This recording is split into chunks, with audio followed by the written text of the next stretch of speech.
everybody.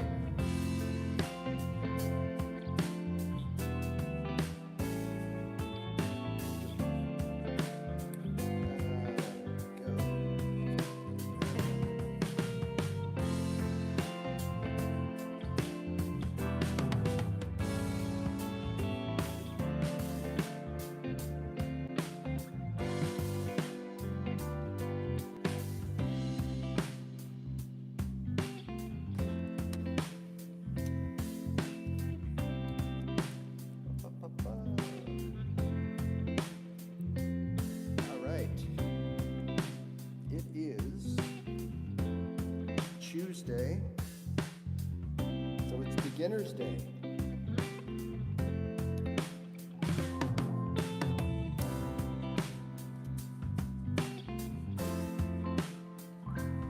Hey everyone.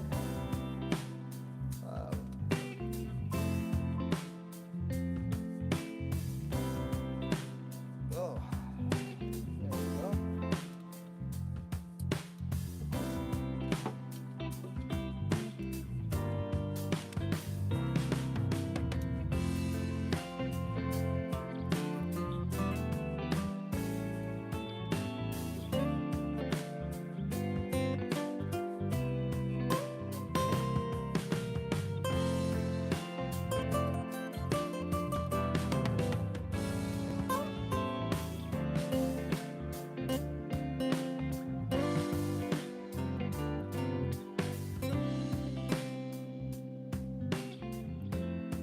Hey everyone, all right.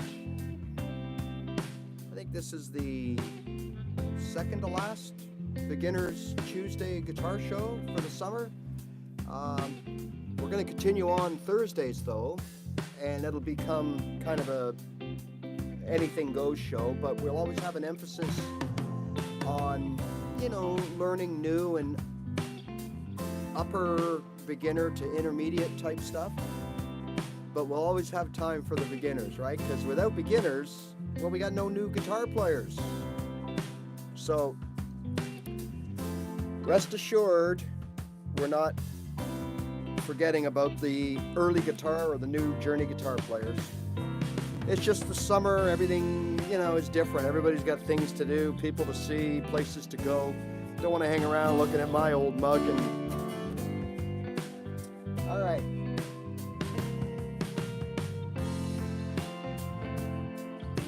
Some nice chord progressions out there.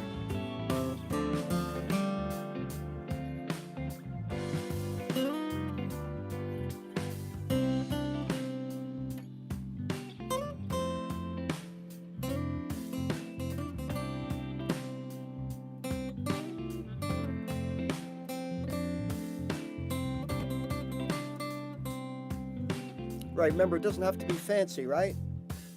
Doesn't have to be fancy. As long as you're in the right key, and for now, starting on that key note, in this case C, right? So if we just play a C to a D, we can make that work right off the bat. But again, that's for a Thursday.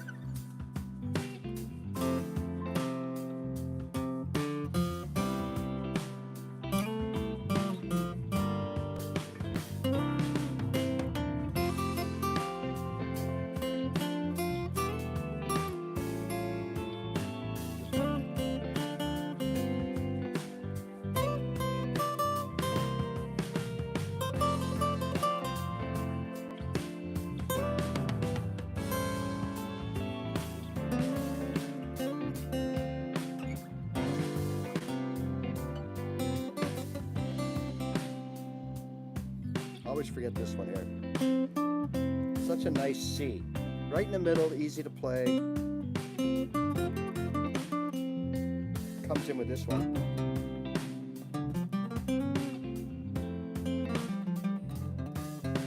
Nice little box there. All right.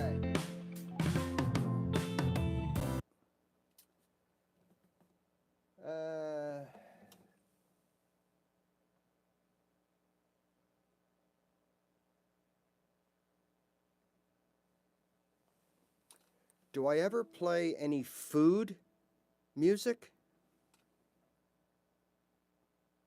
Not really sure what that means. You mean like, for example, I like hamburgers and I like hot dogs too. I'm not quite sure what that means.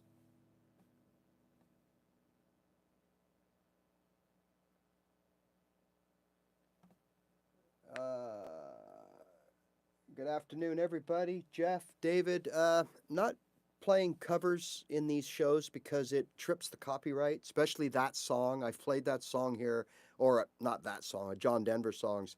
His publishing company is very, very tight when it comes to things like this. And you've probably heard things, maybe you haven't, that it just seems to be these copyright restrictions are getting tighter and tighter on not only here, but all the streaming platforms all over the place. So, yeah, I just, I try not to play cover songs during these two shows because then I can keep them up for a while for people that miss them. And I do understand that, from what I've heard, anyways, the quality of those replays are horrible. Like, they're just so. If anybody, well, you probably know by now, but if anybody has watched the live replays and are thinking, "Oh, I'm not going to waste any time with this guy. It sounds terrible." Well, it. I think the live show sounds good. It's something to do when they redo it. It just comes out horrible, and it sounds. The ones I've heard sound like muffled, and they're distorted, and you get like a lot of lag and stuff. And for the most part, I think the lives are somewhat smooth, So rest assured, if you do join us live and you're watching this on a replay, hi Barb, if you're watching this on a replay, rest assured, I believe the quality of the live feeds that we produce is much better than what you're seeing on the replays. Now, the videos don't sound like that because, I don't know why, but anyways, I have a bit of control over that and I can make sure that things sound and look right. And they seem to come out the way they're uploaded. But with the live replays of these, I don't know if it's just my channel, probably not. The live replays are just like really, really bad for sound. So I don't like to rely on them, but I do like to leave them up for other people to see that couldn't join us. And so that's why I don't play copyright songs because it trips copyright. And a lot of times, sometimes it doesn't matter because yes, you can edit that portion out, but the problem is it could be something I'm explaining and I'm using that song as a reference and I'm doing something. And if we can't play that song, then it kind of loses. I think you all know what I mean. So today, look,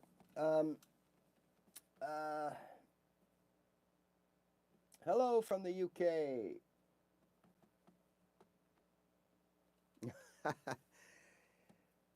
Mr. Tate,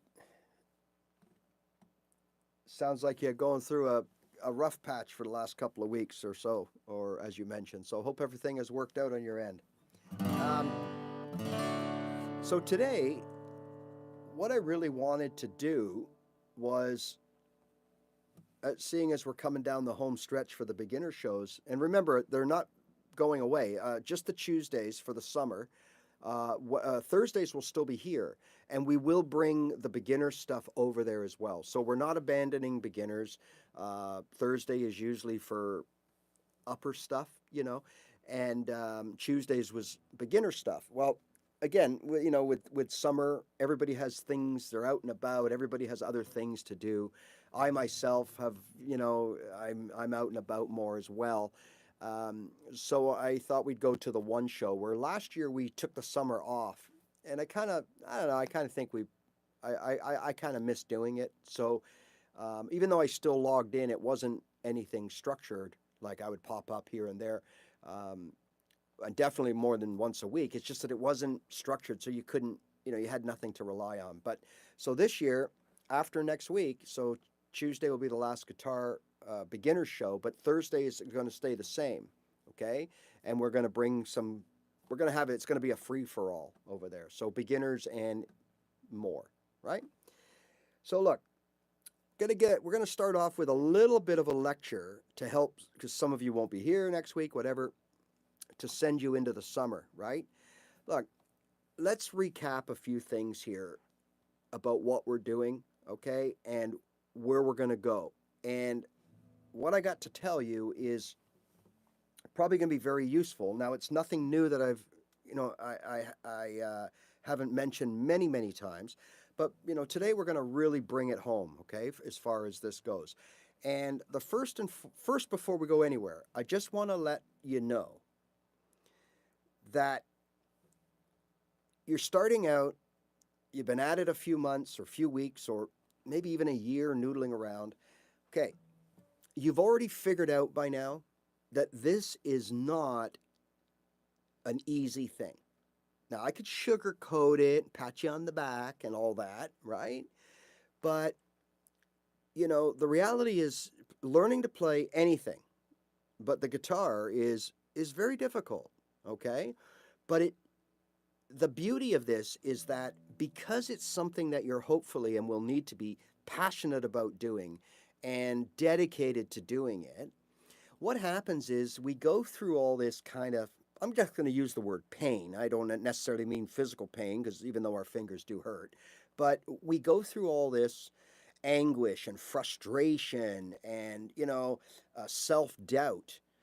But rest assured that when you come out of the other side of the dark tunnel, right, it's so easy and rewarding.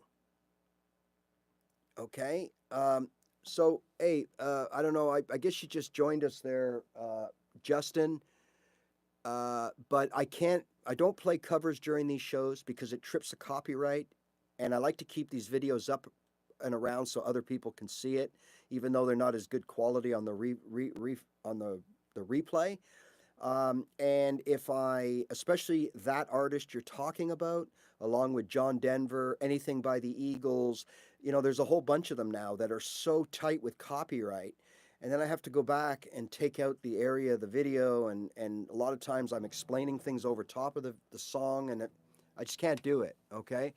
No problem, Justin, no problem. I come on other times, and I do play songs. I either play my own songs, or I just sit here and play covers or noodle around.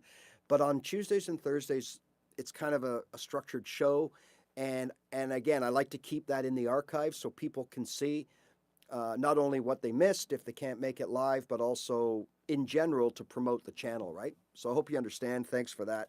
And sometimes I can sneak in, 20 seconds of a song. Absolutely. And I do it. But to play, like, say, a verse and a chorus of a song, it'll trip the copyright. And it's just a headache, especially for me who's kind of YouTube challenged. Like, I find this platform extremely complicated as a creator, they call it. I guess it's a young person's game, and I just don't know all the lingo, and I don't understand, what this means and what that word means. And I just have a hard time. There's so many things I'd like to do with my channel, and I don't know how to do it. Well, I don't even know if you can do it, but I know there's things I'd like to do that I just don't know how to do it. And I'm afraid of hitting the wrong button and then it deletes something. Well, Anyways, so today you have learned through the last weeks or months that you've been kind of lingering around. Look, it's not easy, but you've already found, even in the littlest way, if you really analyze yourself and take a step back for a moment, you have improved. Anybody that has been out there picking up their guitar, hopefully every day, and doing something constructive to make themselves a little better, okay, you have improved. Okay? There are certain things, certain elements of what we'll call the guitar foundation, right? Left, right, ear, and brain, that are going to be harder for certain people to progress with than others. And likewise, the people that found certain things easy might find other aspects of this hard where others won't. So I can never and never have said, look, you got to do this for 6 weeks and you're rolling. I can't say that, because everybody is different, right? So keep that in mind. And all I can tell you is that you've chosen to take something on that so many people want to do, but for whatever reason, they're either unable or unwilling to pay the price. Okay, so if you're picking this up with the notion of, well, I'll just put a few weeks into it and see what's going on and everything, well, to be honest with you, I'd probably say to you, don't waste your money. Don't go out and spend money on a big guitar, because a good chance you're not going to make it, right? You have to approach this with a level of passion and dedication, and you've got to have commitment, right? You've got to push something else out. If there's an issue with time in your day, you're going to have to push something aside to make room for your guitar. You got to do it. Whether it's watching your favorite TV shows or movies, or it's going somewhere, going for a walk on a night, or spending time with certain people, or whatever that thing may be, you've got to push it aside for this. This is the new love of your life. So before I go any further here today, I wanted to make sure, hi Vic, I wanted to make sure that you guys understood that this takes commitment. If you put the time, the effort, and the commitment in, and the due diligence and the diligence that it takes, you will be rewarded, right? And it does not matter whether or not you just want to play your guitar once a week, once you've picked up the skill. You only want to play once a week when you go out, or if you have people over and they see your guitar, hey, you play guitar, play us a song. No problem. I'll play you a song. Okay? That's fine. Or, as I've always said, if you want to just keep going and going and going, that's what happened to me, right? I picked up my guitar thinking, you know what? I'll just play for a month or so, learn a couple of chords, and I can sit in with my buddies and I can kind of participate when they play their songs, and play some chords back and forth. Great. And then I got the bug, right? And then I wanted to know more, and I wanted to get better, and everything just kicked in, my competitiveness, everything. And I just kept going and going and going and going, right? Okay. Now, we both know the first two times I did that, I went too quick, too fast, and I took on too many things that I had no business taking on. And that resulted in me not sounding good every day I picked up my guitar, not feeling good because I was trying to do all these bar chords and my hands were hurting, because of it. And I just wasn't ready, right?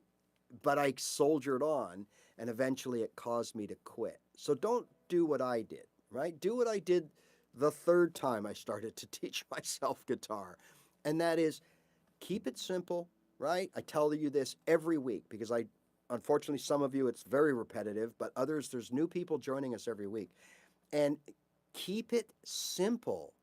Use these simple chords to build your guitar foundation. Okay? So instead of constantly being a beginner, learning things, and never perfecting anything, I urge you to perfect 2 chords, or 3 if you have to, okay? Or if you can, right? Okay. Right? So that's what I urge you to do. And then use those 2 or 3 chords to practice everything else. Your right hand strum, your strumming patterns, your sense of timing, your touch and feel, that even though you're going to work on it from day one, this will be one of the last things. The touch and feel on the strings can take some people years. Now, I don't want to freak you out, but it can take some people years to develop that, okay? And the ability to just touch as needed.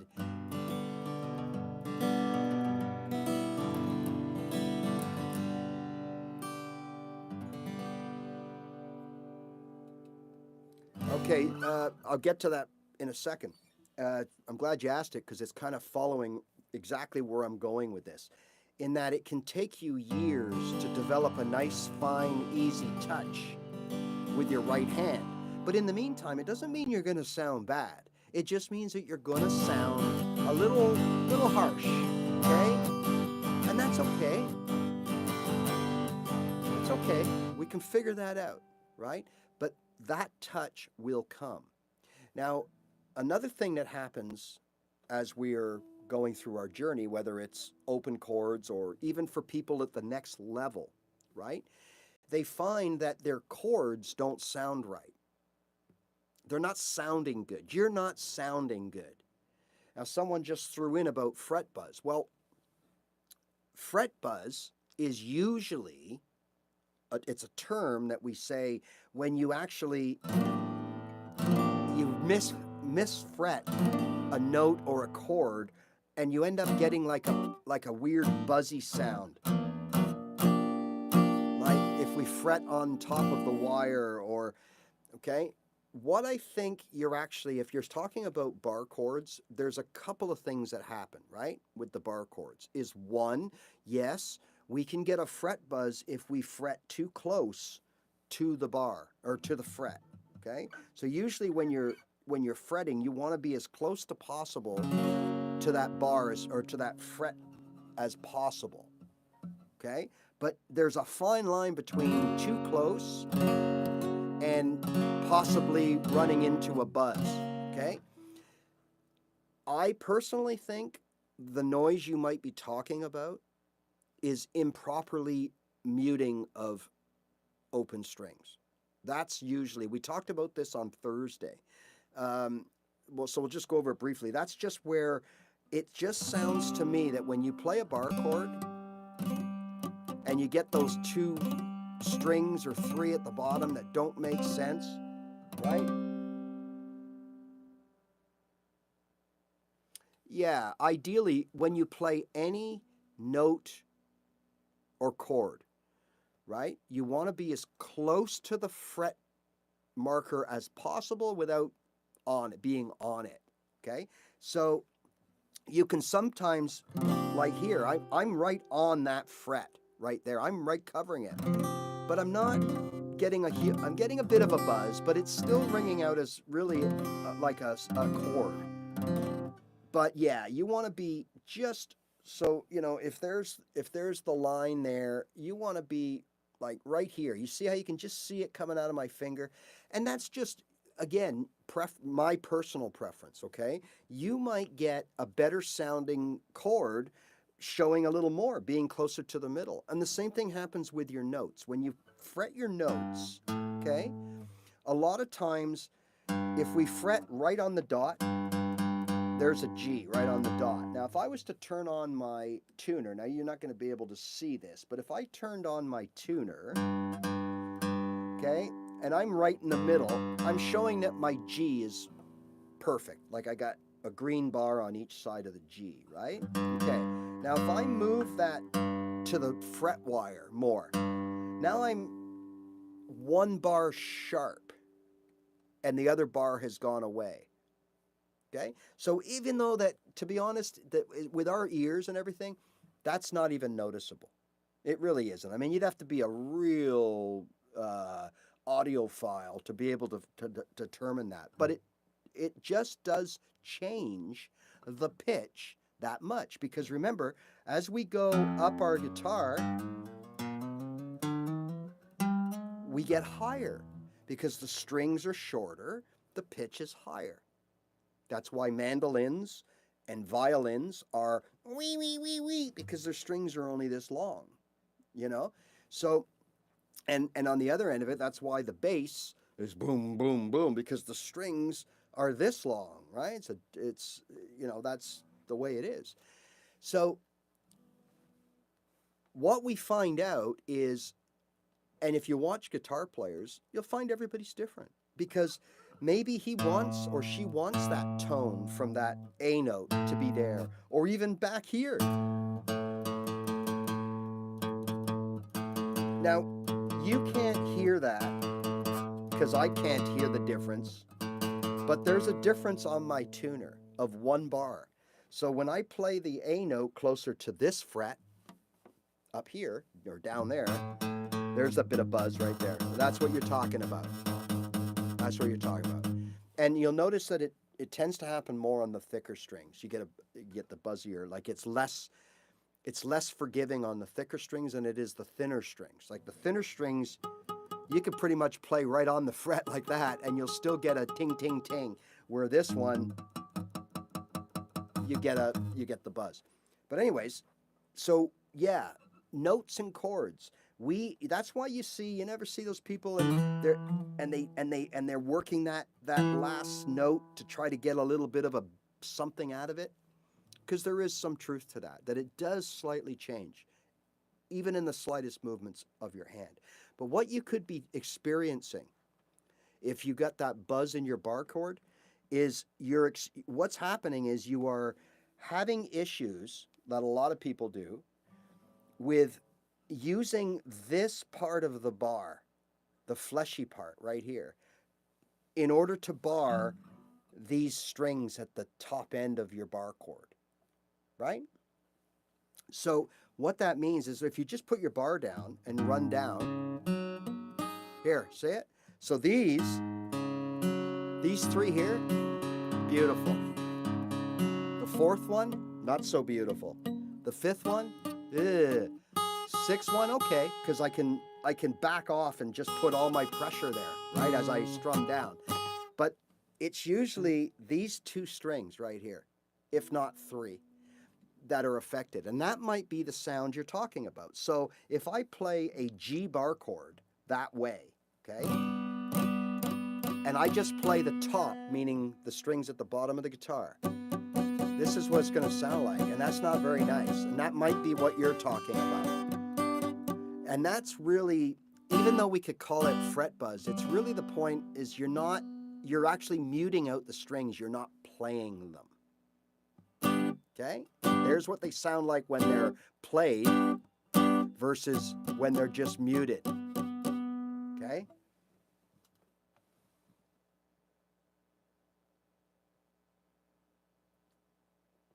Yeah, that's the issue with bar chords. And that's why everything that you're mentioning, right, is why I always tell new guitar players, don't think of bar chords. Don't play bar chords.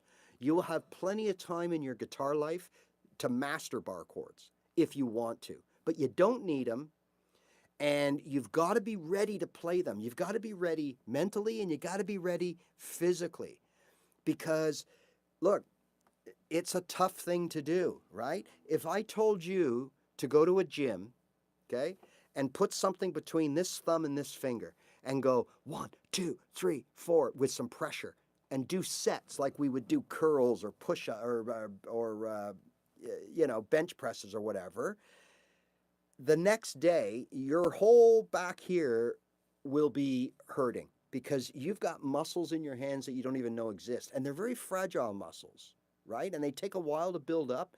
And look, it's just the reality is that when we're playing bar chords, we're actually vicing these two together, okay? And it takes some time.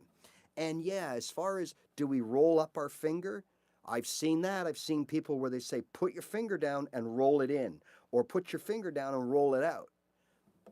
In my opinion, that's personal preference. Whatever, because we're all built differently, right?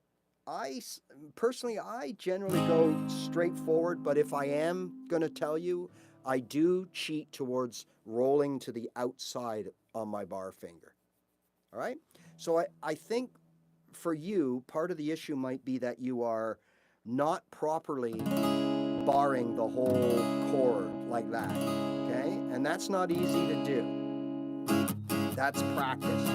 What I can tell you is if you are consistently doing it and you're not getting any better, then there is nothing wrong with, again, this is an A bar chord. There's nothing wrong with just playing the first 4 strings, meaning 6, 5, 4, and 3. There's an A bar chord, and all I'm doing is playing 4 strings. Okay, now here's a full A bar chord. And I'm playing that string there. And you know what? There's not much of a difference. So until you get things down right, you could play just the top 3 or 4 strings on that bar chord. And if you're wondering, if you're saying to yourself, well, then it's not a chord, there's something wrong, and I'm not playing an A, or it's not proper. Well, then think about this. This is an A bar chord, okay? But this is a power chord. So, bar chord, power chord. You hear the difference? It's not a trick question. Most people say they can't hear the difference, right? And why is it a power chord? Well, it looks like a bar chord, but we take this finger off and we take this finger off. So now we only got these two fingers on the fretboard. Same two as there's the bar chord. Take this off and this off. And and we only play the top two strings. There's our A5 power chord, right? So that'll get you by. And lastly, what else you can do is if you're really long-term having trouble playing a bar chord, just replace the bar with this. That's it. So you go to the bar, but you just put the bar here. And you only fret the first two strings. That's it. And you leave this shape as this shape, okay? And that is a bar chord. And you can move that F, G, A, B, C, D. That's a bar chord as well. And if you want to go one step further and bring that note, the deep note back in, the bass note, put your thumb over top and fret it that way.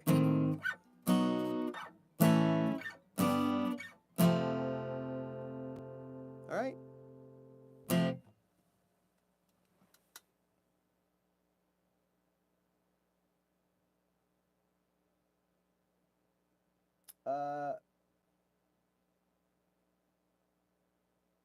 Yeah, the side, and as Jeff said too, that's another really good point.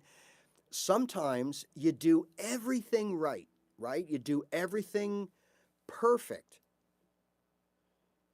and you still don't get the good results. Well, you know why? Yeah, it could be because of your guitar. And especially with bar chords, right? And triads, is that usually most guitars, even crap ones, you'll usually be okay for the first 4 or 5 frets. That shouldn't be a huge issue, but it can be, all right? But after the 5th fret, something happens, right? And you'll find that your guitar strings are way higher than your fretboard, and that's a problem. And in that case, to be honest, I don't care who you are, playing bar chords is difficult to get the right notes out of it. So don't get discouraged. Make sure you have low action. Don't have to have a good guitar. You just have to have low action. Okay? And if you're wondering how to do that, if you have a big gap in your strings and you have a fairly decent guitar, like, I don't know, a $300 guitar or more, okay, you can go and get it set up, usually while you wait in a lot of these shops. And what they'll do is they'll just take this saddle out, pop your strings, take the saddle out, and adjust it.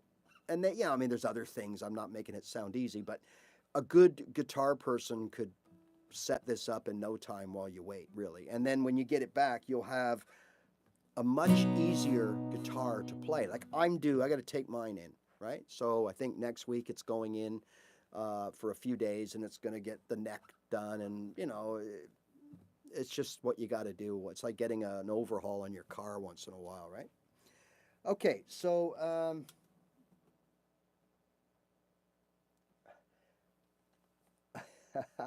I think next week is the last. If that's what you meant, Randy, next week is the last week for the Tuesday show.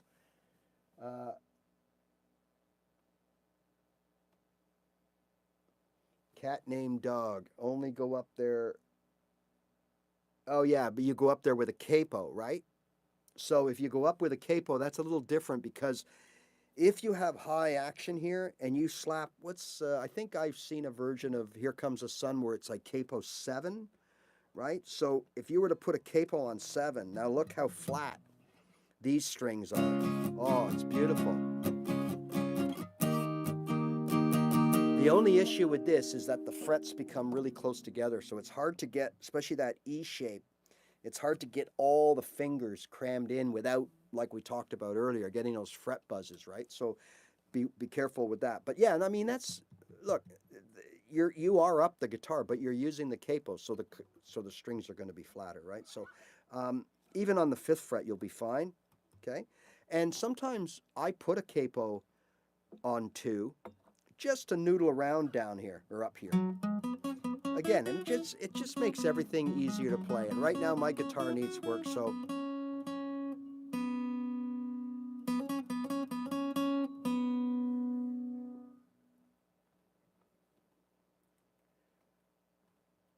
yeah, Jeff, I wish you lived right around the corner from me. um, so today, what I wanted to talk about was, for beginners, is, you've come this far, right? You're in it. Your ankle's deep right now. You're in the mud. You're in the sludge. Now, yeah, you can turn around and go home, for sure. But I encourage you not to, because not only will it get a bit easier, and then more easier as you keep going, but you'll start to realize the fruits of all your labor. Okay, so reality is, no matter how coordinated, uncoordinated, musical, non-musical, no matter where you're at with this, all right, 6 months is a pretty good benchmark. Now, what I would, if it was me, starting brand new, in 6 months' time, what I would want to be able to do is I would want to be able to play at least 3, if not 4, open chords, right? And I would like to start sounding pretty good playing them. Now, what do I mean by that? Right? Okay, so, all right.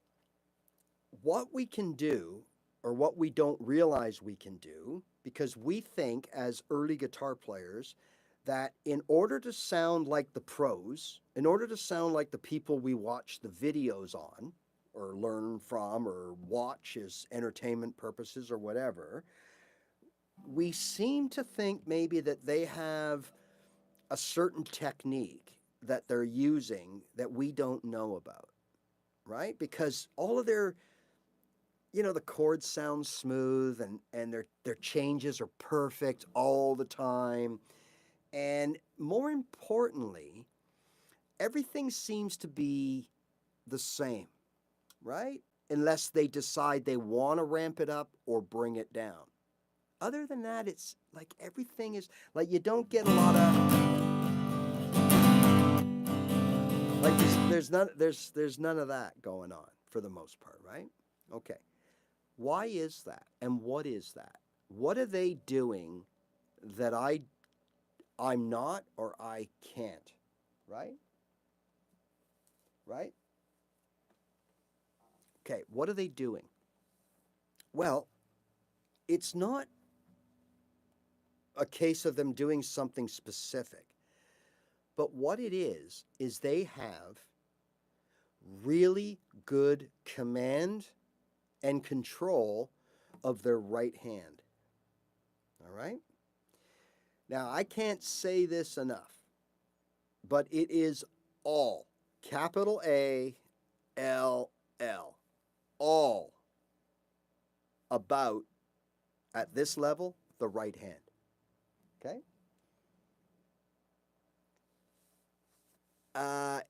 Yeah, I can't play covers because I'll get copyrighted and then I won't be able to leave this video up. Okay? I come on other times and play covers just sporadically. So if you're a subscriber, they'll notify you that I'm on, and it'll tell you in the description what I'm doing, playing covers, playing originals, writing a song, practicing, whatever. Okay? All right, so what is it about that right hand that is so important? Well, it's everything. Because, again, remember, that C chord that you learned on your first day, or that E chord, or the E minor, or the D, or whatever it is you learned the first day. All right, that's it. There's no other A, okay? There's an A minor, and there's an A7, and there's an A sus, and there's an A. We know that, but that is a different chord. There's only one A. There's only one E and there's only one G or D as far as open chords go. Yeah, there's a G bar chord. Yeah, there's a G triad. But we're talking about open chords, beginners, open chords. There's only one, okay? Now, you could play 5, 10 years, right? And you will still play C like this, D like this, E minor like this, right? So what's the difference? Well, when you're starting out, you play it like this.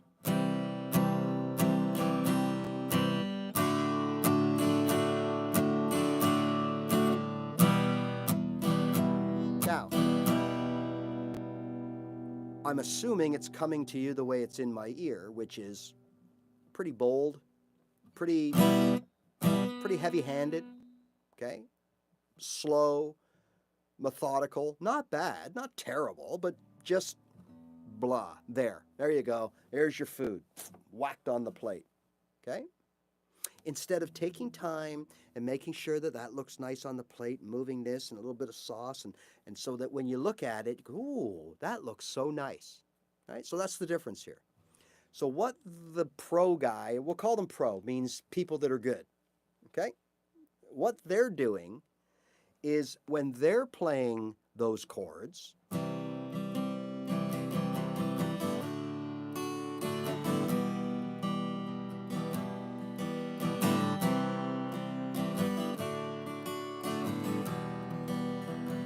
okay, beginner,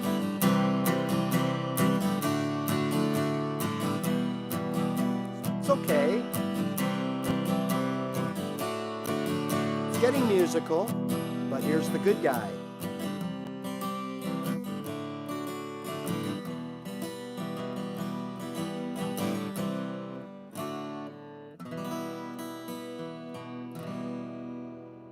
There's an obvious and noticeable difference. And look, there's no cheat code or trick or lesson. You can't show somebody how to put some feeling into a C chord. The only thing you can do is show the people or the person how to play the C chord, whether or not there's anything with these fingers that you might be able to do to kind of make it sound a little different, which, to be honest, it's not even worth at this point spending any time on, because there really isn't. I mean, down the road you can jig and wig and lift a finger and play around, but to me the outcome is just, it's barely negligible. It comes from here. It comes from here. It's the way you approach playing the C chord, okay? Now you've learned how to play the C chord. You've learned how, or to fret the C chord. You've learned how to strum all chords, whether it's a certain strumming pattern, a multitude of strumming patterns.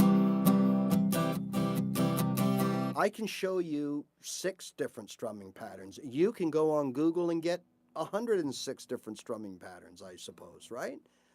Okay, that's not going to necessarily make you better. I mean, I'm personally guilty of, and I know a lot of people are, of often using the same strumming patterns over and over again. But I've had very few, if anybody, ever say, hey, you know, Ray, I've been watching you play for an hour and you always use the same strumming pattern. Everything sounds the same. Well, because it doesn't sound the same, whether I use the same strumming pattern or not, because there are other things that the right hand brings to the table, okay? The strumming pattern is just one. Now, you beginners, okay, it's important that you learn your strumming patterns, because that gives you something, right, that you don't have to learn. You don't have to figure out when to play ups and downs. They're telling you, hey, go to Google, here's the song, here's the chords, C, D, E minor, all right, there's the chords. It's 4/4. And the only thing they don't tell you really is they put a little letter over the chord letter over the lyrics so that you know when to change. But you should know that if it's a song you know that you want to learn. You kind of know. You probably listened to it for 20 years, right? You know where the changes are in that song. So what is it then? Like what else don't they tell you? Well, they don't tell you how to play those chords. They don't tell you how to feel those chords, feel the strings, touch the strings. That all comes from the right hand through here and here, right? And a bit your ears too, of course. Your ears are involved in everything. But this is the part that, in my opinion, you can't teach it. It can't be taught. Nobody could tell me when I was 6 months in. Nobody could, like, I couldn't play my C chord the way the guy on TV plays his, even though he was doing clearly this. Right? Seemingly, from the outside looking in, this guy was doing, or this girl was doing nothing, or doing everything the same as I do when I practice. But they sounded great. And I sound kind of heavy-handed and a little bit, it's just too out there. Well, again, it's all this hand. So the first thing that we're going to do is, in order to start turning our chords into chord progressions, then from chord progressions, making them sound like songs. So the first thing that we're going to ask ourselves, this is about the closest way that I think we can actually maybe teach ourselves to improve the voicing of our chords, okay? So we can play a C this way. Nothing wrong with that. Some songs, perfect, okay? Or we can start doing things on our strum, okay? So again, we're going to keep that C just for argument's sake. There's our C, right? And now we're going to do maybe something that, I don't know.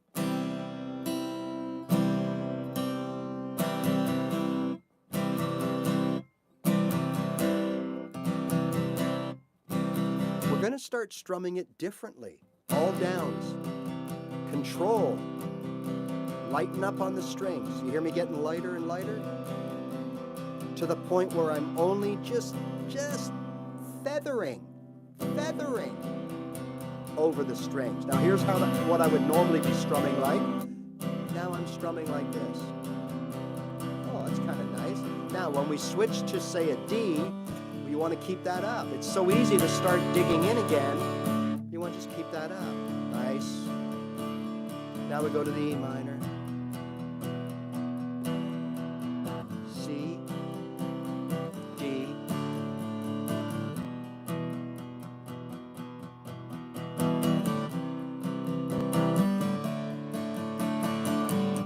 See what I was doing there? So as I got closer to the end of the chord, ready for the change, I would just add a little muscle into my strumming. Still controlled. I'm still controlling it, but I'm adding a little muscle, right? So we could take our G chord, right? And instead of, right, maybe we can start.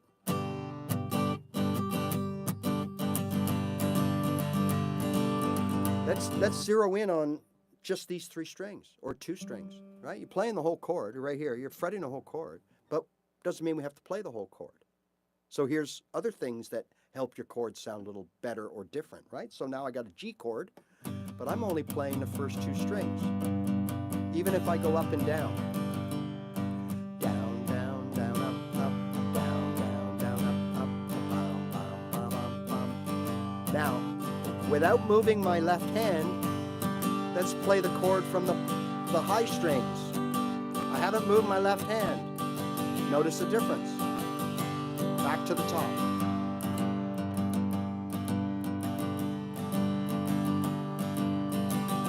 Back to the treble strings.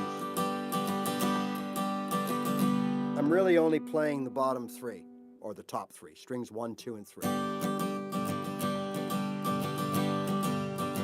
but I haven't changed my chord shape. So now I've got two different G's. Hear it?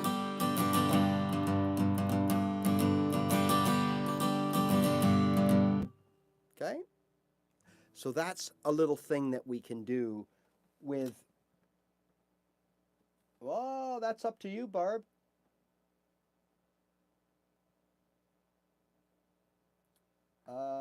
Let's see what that said. Okay, hold on a second here.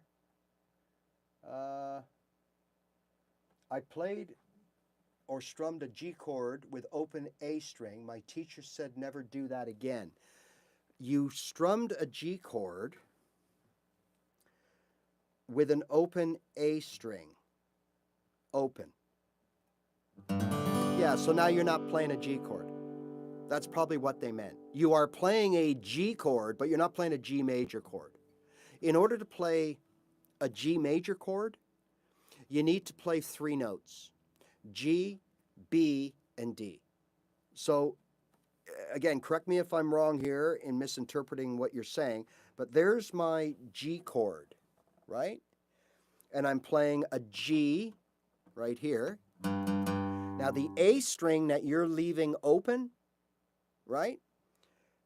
Now it's ringing as an A. So you're actually playing G, A, D, G, B, G. All you can play to play a G major is a G, a B, and a D. Every other string they're all G, B's, and D's, whether they're open or fretted, thus the name open chord. So what you're doing is you're taking away the B, right? That should be right here. And you're playing an open A, which 9 times out of the 10 is not being played. Why? Because you are either knowingly or unknowingly muting that A when you're using this big finger to fret your G, because you're coming up, and unless you have really long fingers and you can really curve at the top like that, and even then, I can feel it on the bottom of this finger. It's almost unavoidable.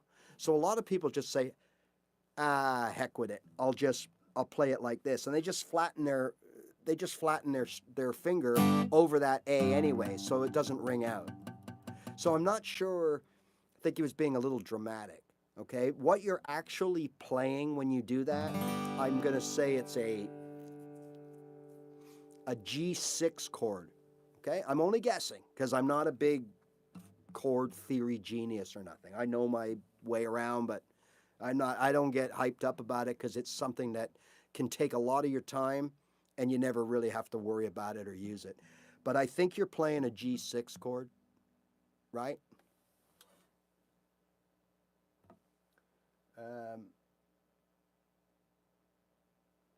G sus2, there you go. All right, so there you go. There you have it. So in order to play that G chord, you have to play a G. That's the first note of the chord from the scale, the G scale, G, one note. You got to play the 3 note, which is B, right? Because we skipped the A, and that's where that fret there comes in. Okay, and then you got to play the D. That's the 5th note. Every other string, every other note, these last 3 are G's, B's, or D's. Okay, so if you choose to fret these 2 on your G chord like this, that's okay. G, B, D, G, D, G. So you've replaced the open B, which is a good note. It's the 2nd note, like 3rd overall in the scale, but the 2nd in the G. And you're just playing it open. Or you're fretting it here as a D, and that's okay because the 3rd note, or the 5th, perfect 5th of a G chord is your D, open D string, and you're just fretting the D. So that's good too. That's a G chord. Okay? But removing this finger like this and not replacing it with a B, which you can only do if you put your finger there. So if you removed it, why would you want to replace it? You're playing a G. It's just not, as Jeff said, it's just not a G major. Okay? So you can still play it. I play my G like this all the time. G, G. I go further and just play the 2 fingers like this. one on this G, one on that G.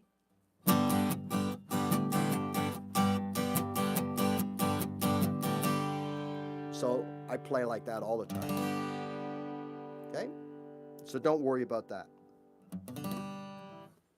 But technically I would never say, oh, don't ever play that again. But technically they're right in that what he should have said is, oh, hold on a minute there. You are not playing a G if you leave that string open. Right? You're not playing a G. And explain to you the way I did why. That's it. And then leave it up to you, right? Because at the end of the day, that G and that G, tell me there's a difference.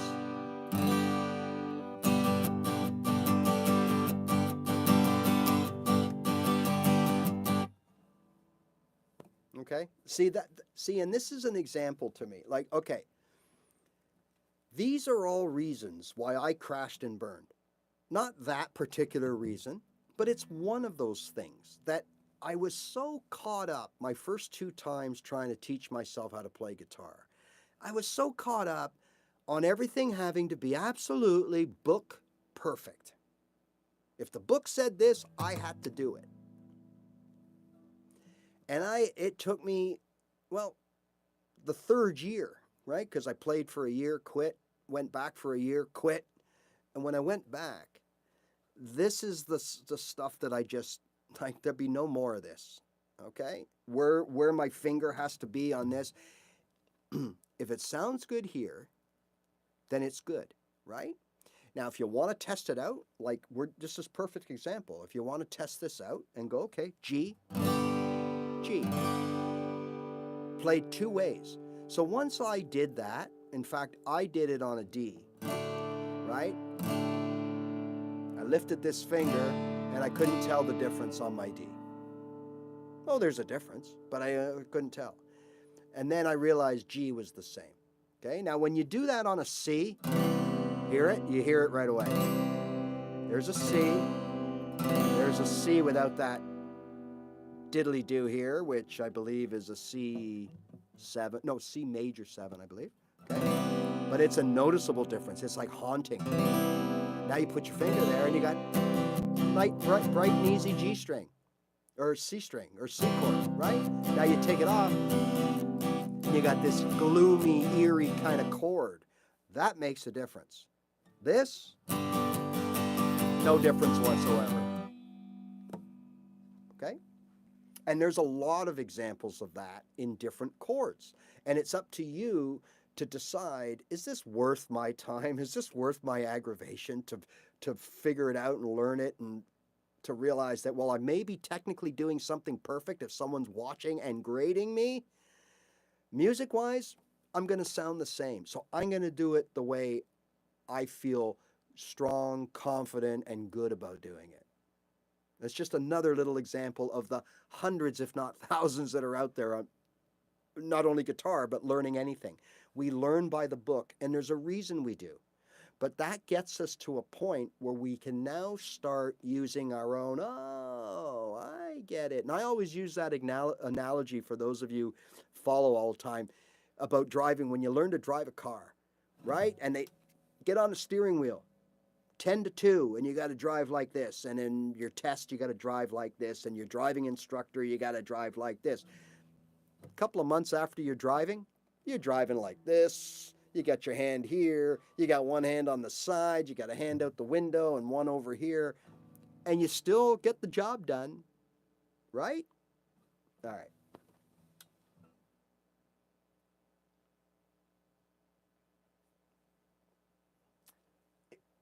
It is your guitar, and when it's your toy, you can do anything you want with it because it's your toy. That's the way I look at it. All right. So again, what we're talking about today are things that the teaching is done, meaning there's only so much you can be taught when you're starting out. How to fret a chord and how to strum a chord are the 2 biggest things. And of course, those are the 2 things that you should be paying attention to from day 1. Okay? Now, the 3rd thing is kind of an evolution of this thing, the strumming thing, in that while it's okay to kind of do your own thing, we have to be responsible, right? We have to be responsible. We can't be going all over the place. We've got to be controlled, and we've got to strum and play within our means. Okay? So, look, the book says, play your C this way and strum it this way from the 5th string down. And start by strumming all downs. Then you want to add at least one up. And that can be very overwhelming, for sure. It was for me. So when I went from this to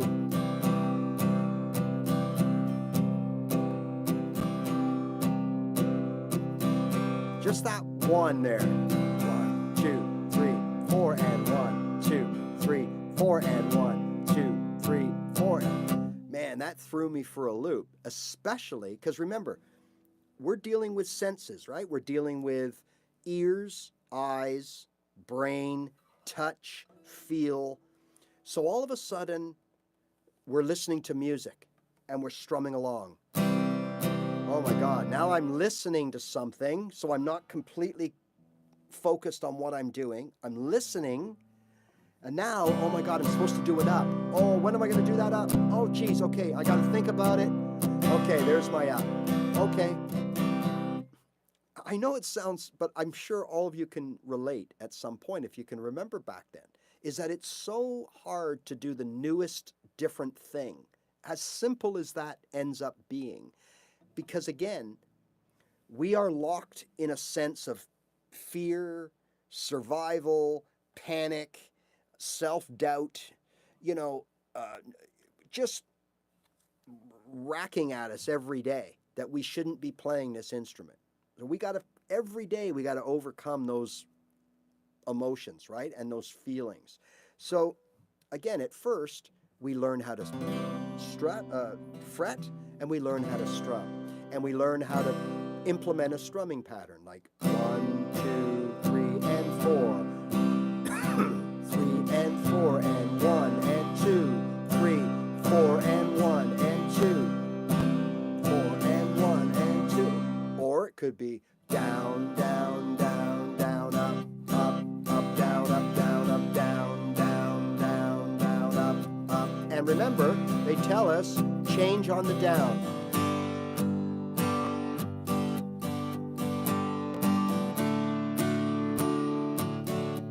Right?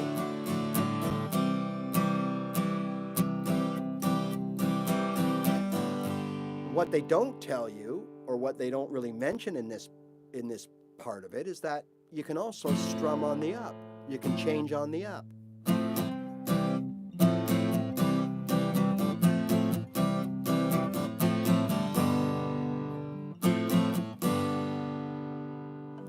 Right? We eventually figured that out. Because we got how? Why? We got comfortable. We got confident. And that's your journey, right? Now, look, today we're going to still talk about what else we can do with this right hand to make those 2 or 3 chords that you know jump to life, right? All right. And I think the best way is by playing a little snippet, okay? So we go like this. So we go, let's take one of the all-time classic songs that pretty much everybody knows, okay? And it's G, D, A minor, and then it's G, D, and it's C, okay? So to play this song, you'd have to know 4 chords, right? Now, if we just play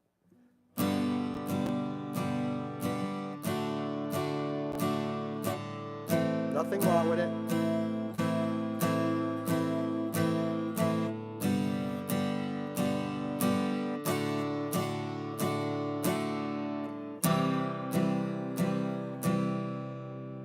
Okay, nothing wrong with that.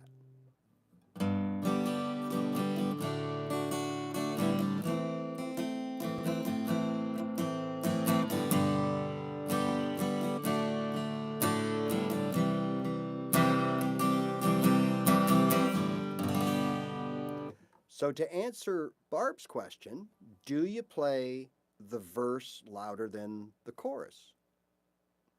And the answer to that would be, if that's what you want it to sound like. If not, you can play the whole thing the same. Now, what I'm going to do this time around, that chord progression, is I'm going to up the ante to the feelings part of it, all right? So I'm going to make it completely different from the beginner's version.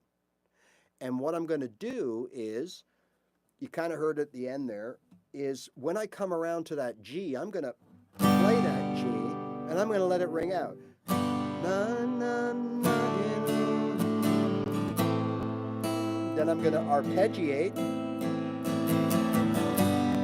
pound that G, let it ring out,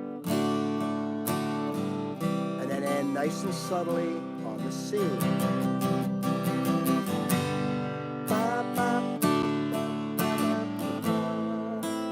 Arpeggiate.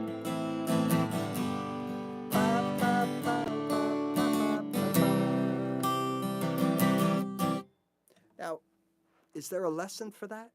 See, that's my point, right? You've already been shown how to play the chords. You've already been shown the chords to the song, okay? Some sites will give you a strumming pattern. Down, down, up.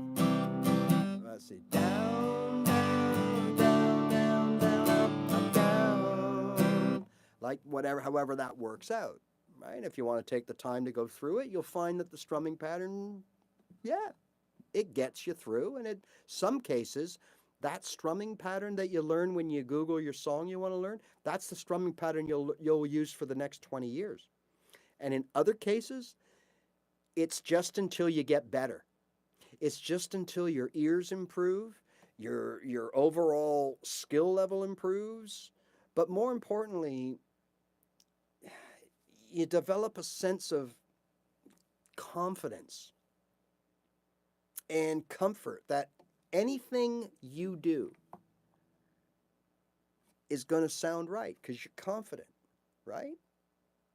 If you're a plumber and they tell you the pipes have to go this way, and you see something on your way of doing this, right? And you realize that, hey, if I do a little thing here and do a V there, this thing is going to be more efficient and it's going to work better. Now, if you're an apprentice or you're just starting out, you may not have the confidence, the comfort level, and the experience to make that decision. So you'll do with what the book says or what the school said, right? But after a couple of years, you'll do what you know works better. So when we learn our guitar, we do what the book tells us because we don't know any better. And sometimes the book is good for the rest of your career. But other times, as we gain control of our instrument, we realize, you know what? Hey, I'm not going to play 1,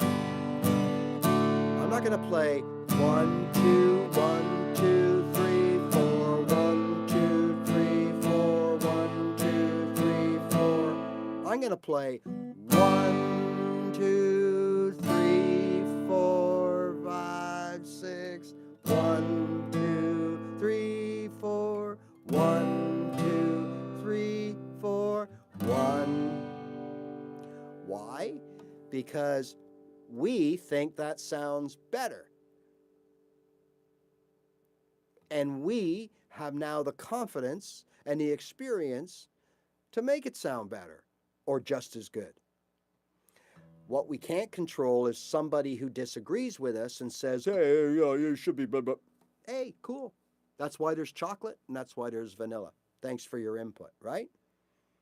But at the end of the day, as Jeff said, it's your guitar. And when I grew up, albeit a long time ago, the kid that had the ball or the net or the toys, that kid dictated what was going to happen. And that was the rule, okay? So it's your guitar, and if you like this better than this,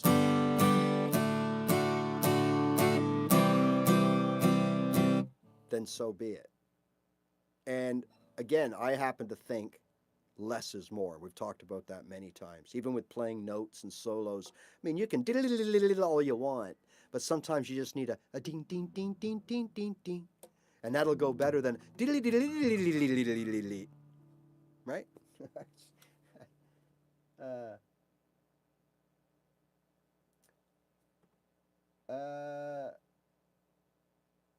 Missing remote. Where do you people come up with these names? Some of these names are fantastic. I've always laughed at some of the names you get. All right, so again, these are things that we can't, or I shouldn't say we can't. These are things that don't necessarily teach well, if that makes sense. Right? So I just want to go back for 1 second. I want you to understand something. I am not, in this case anyways, changing the integrity of the song or the makeup of the song. Okay? There's a difference. I'm not trying to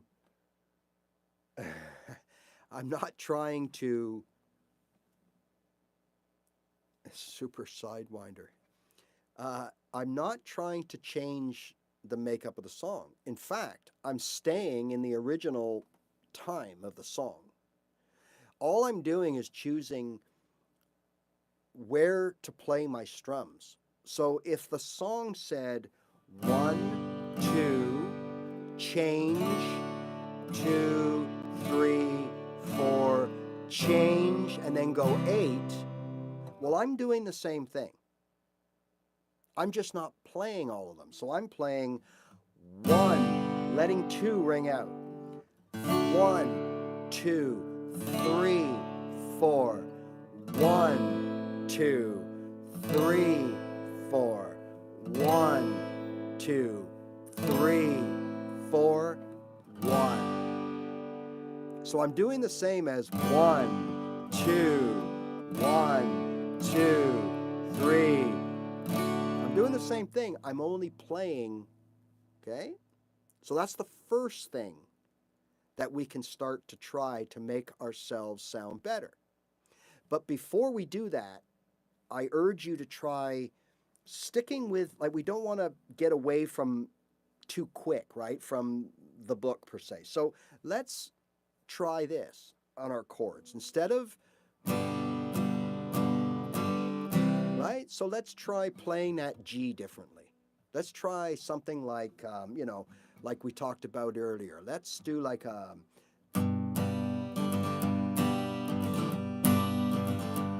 So now we're doing a boom, right? Down, up, down, up, down, right? We're still following a strumming pattern, but we're just not doing this. Which is how we're taught. Keep everything moving, whether you play or you don't, which is good because it's how you build. You're being your own metronome, right? 1 and 2, 3 and 4, 1 and 2, right? And you're the metronome. But again, later on, when we get experienced, we can still play down, down, down, down, up, up, up, down, up, down, up, down, down, down, down, up, up. But we're just playing it differently. We're going down and up, but we're only playing those 3 strings. And we're not doing this. We're keeping our everything tight. And we're just moving our hands. Okay? Now, once we get comfortable, let's do a chord change and apply it to the C.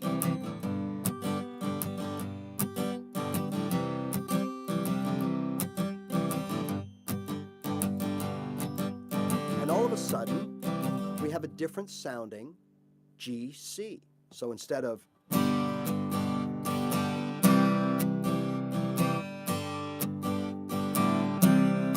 we have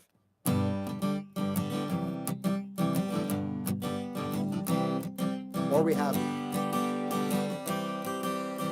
I'm playing the treble strings only.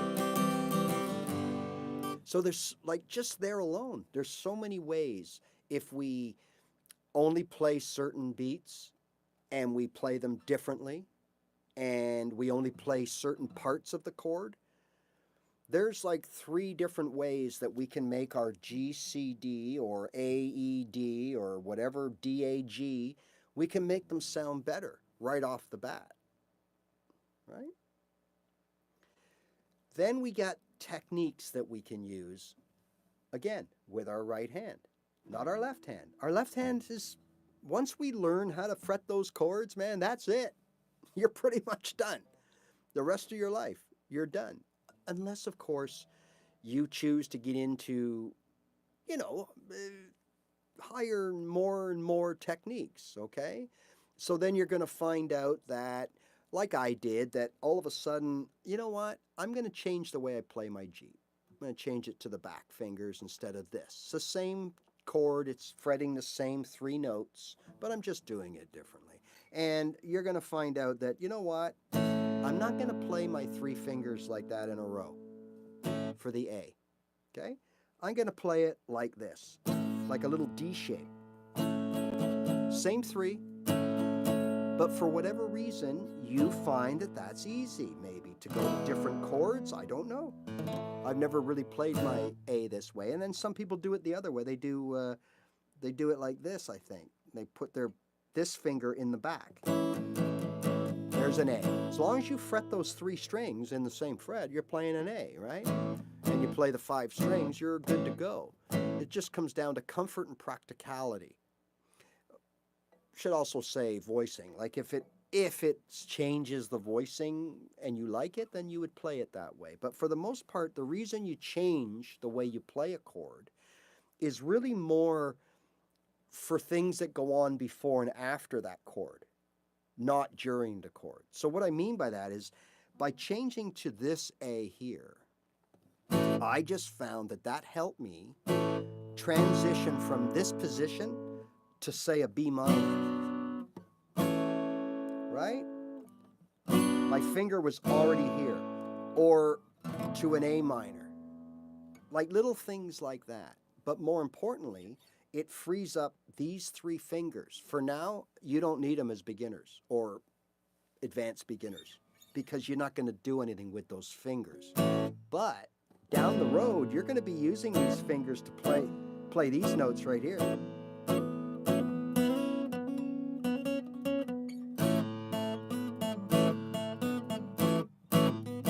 Right? You're going to be all over the place with those fingers.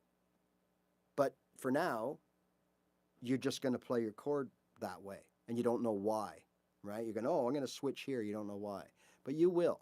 And again, as you play, your playing style and the songs that you play will dictate how you finger certain chords, right? So again, once you start getting into bar chords, I just found that having that A like this, I could go to a B minor, a B flat, right?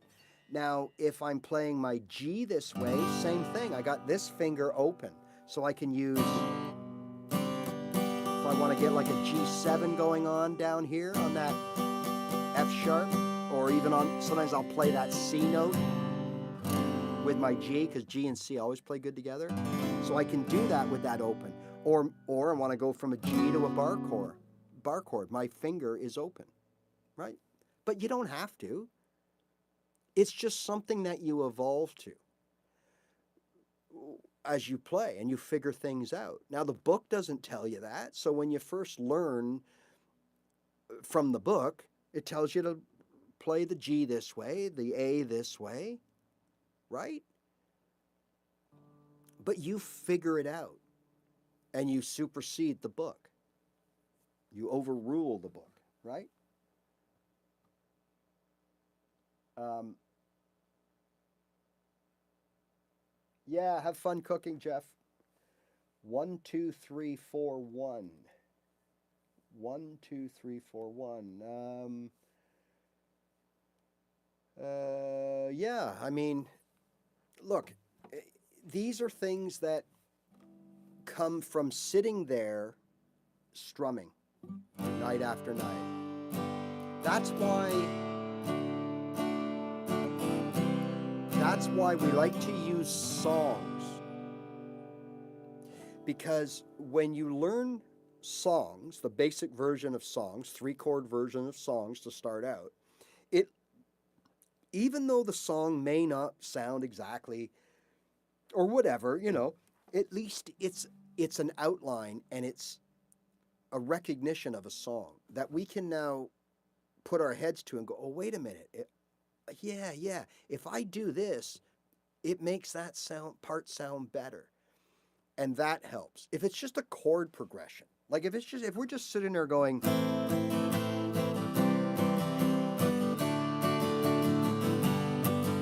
even though that's probably, 20,000 songs right there, okay? But we're just playing it and treating it like a chord progression. Okay, it's okay, but it's not a song, and that gives us a benchmark. So that's why I always suggest 1 or 2 songs that you absolutely, well, probably the reason you started playing guitar was to play these kind of songs.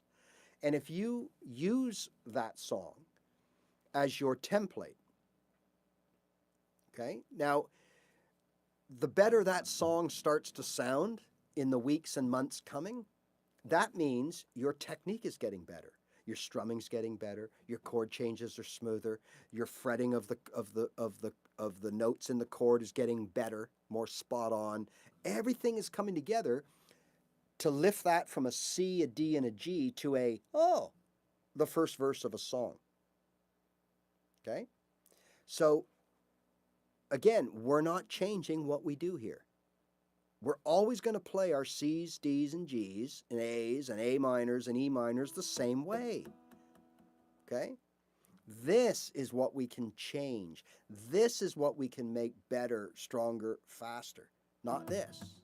We can jiggle this down the road, but we can't really change it as far as playing open chords. But this we can change.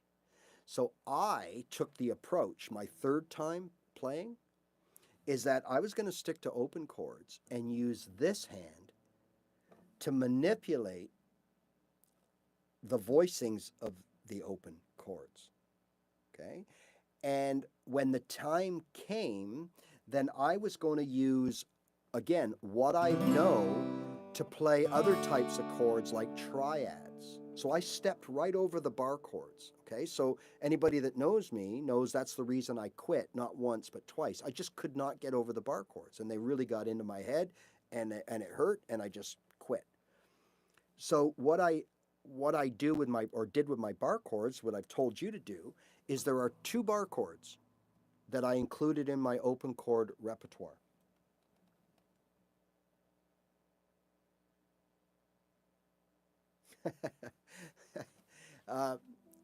Well, you're not the only one, Randy. Trust me. I used to do that too, thinking I was all great, and then I'd go watch people play and go, uh-oh.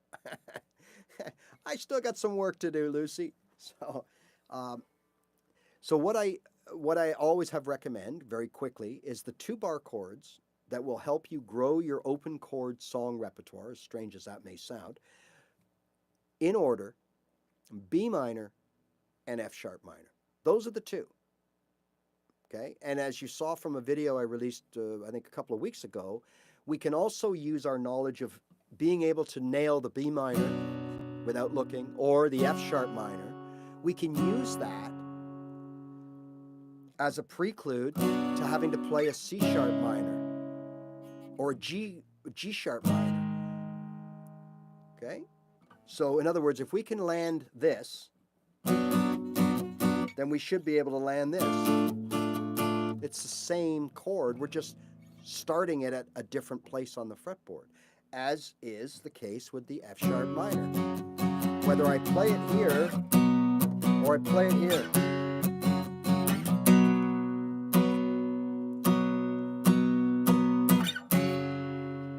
It's the same thing. I'm just starting it. So those are the 2 bar chords. Not to mention that adding the B minor will take your song repertoire. So you'll effectively add a 4th chord to your 3 open chords, and it will change. It'll bring in all kinds of songs that you never knew.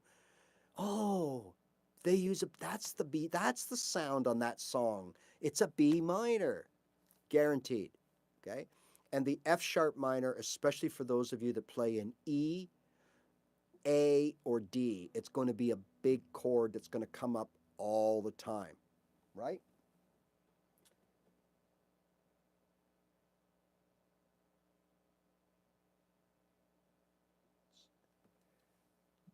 Yes.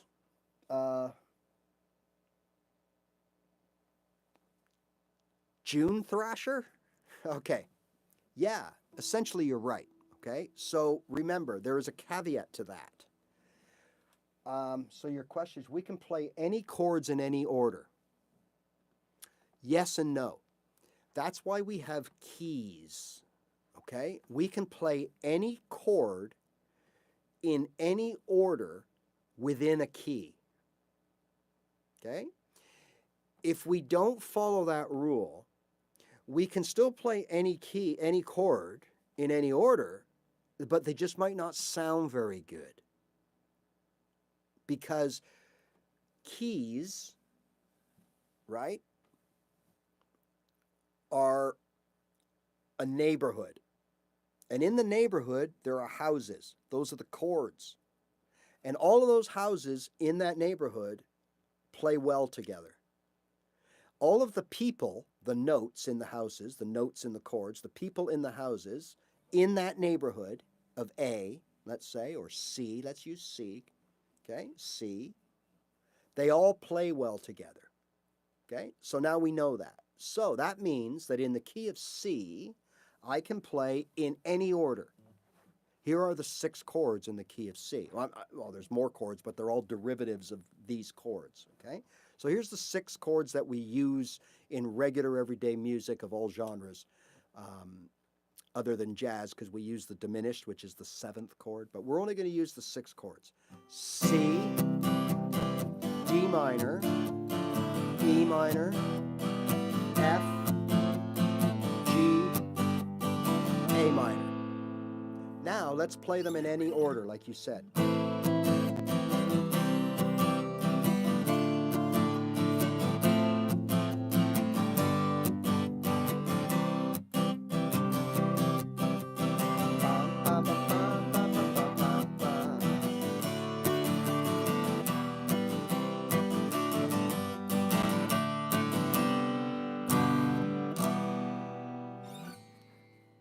Yeah. Certain combinations, right, will produce hit songs. So, for example, I don't know, like it might be a 1,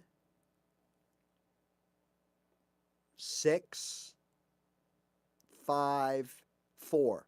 What does that mean? Well, in the key of C, a 1, 6, 5, 4 would mean a 1, C, A minor, G. What did I say? 1, 6. What did I say? 5, 4. So 1, 6. Now that could be the chord progression of the newest, I don't know, Ed Sheeran song or whatever. Okay? So of course people will hear it. Other songwriters will hear it and go, ooh, that's a nice chord progression. I'm going to use that for my song. Of course, you can do that because you can't copyright a chord progression. It's the melody that sits over it that makes the song different than the other 1,000 C, A minor, G, F songs, which, by the way, is a very, very popular chord progression.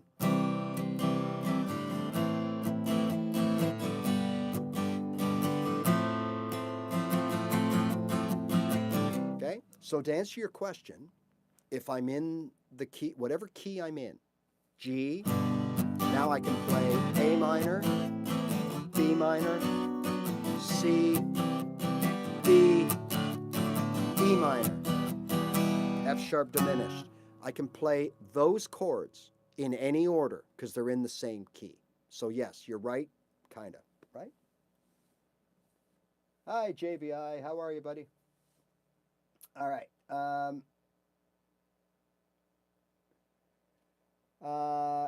We can change their tempo. We can change their beats. We can absolutely change anything about those chords. We can even, like someone mentioned earlier on, we can even change the makeup of the chords. So instead of playing our full G, we can eliminate that finger and play this G sus whatever, 2 I think it is, just by moving this finger off. But it's still a G. G, A minor,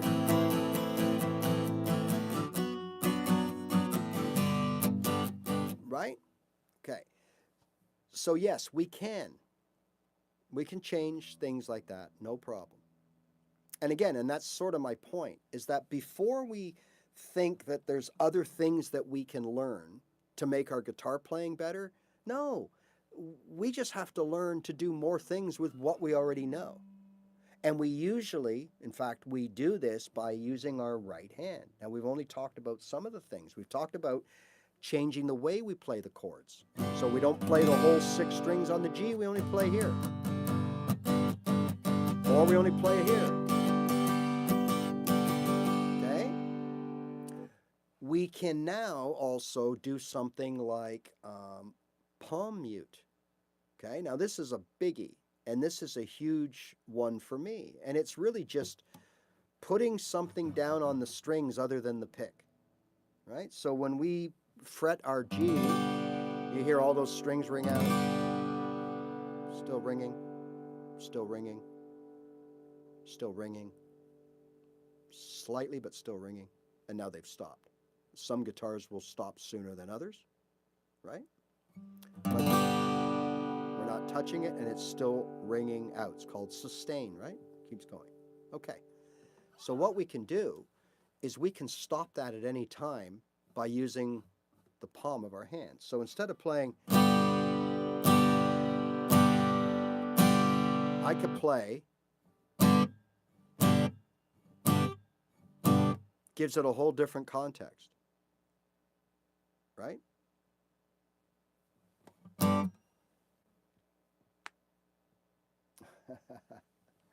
Happy birthday. Happy birthday to, happy birthday to you. No, happy birthday to you. Happy birthday to you. Happy birthday, dear Dada. Happy birthday to you. Pretty sad version of happy birthday. So we can do other things, right? So let's look at the palm mute. Now, I use the palm mute all the time, even when I'm strumming. Okay?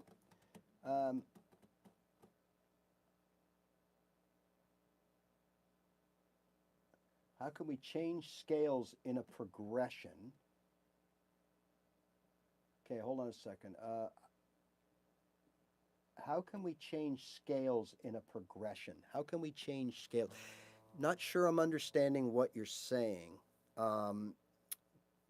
So I think what you're saying is, if we have a chord progression of, say, G, C, D, can we play one scale over the G and switch to another scale on the C and play a different scale on the D altogether? So 3 different scales, major pentatonic, major scale, blues scale. Yeah, I'm just throwing them out there.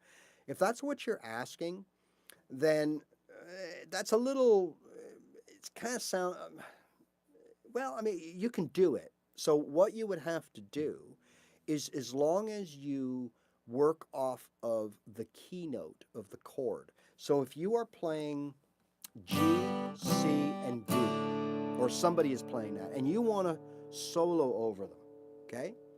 And you want to play, over the G, you want to play the G major scale or something, and then you want to play something different over the C. All right, what you'd have to start out, what you'd have to do is on the first chord, the root note is G because it's a G chord. So you would play when the music was playing and it was a G chord, then you would play your, I don't know, whatever, G minor pentatonic, G major scale, or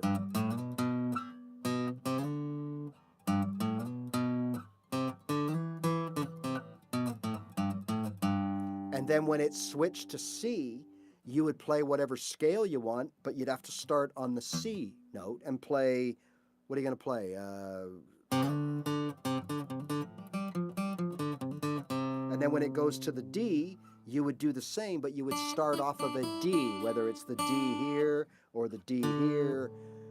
I think that's what you're asking. And look, you can do it. My question would be, why? Like, it doesn't make sense because those three scales, or any three scales, will have different notes in them. So you won't get a continuity. Every portion of the scale like could sound differently in each chord, which maybe that's what you're after. So what I would do, like in that situation, see what we do is, let's say you're playing over a GCD. So we got a GCD playing, okay? So in this case, what do we got here? All right, so this is, I got a backing track here. It's not GCD, but it's C, right? So what we would do is we're in the key of C, play off the C. Right? Even this is simple. Just playing the four notes.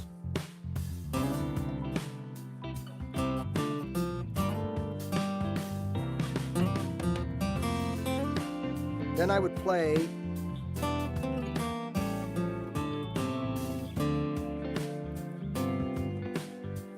I could make a little note run. Like I wasn't playing a scale there. I was just playing what I thought would sound right. But I stayed in C.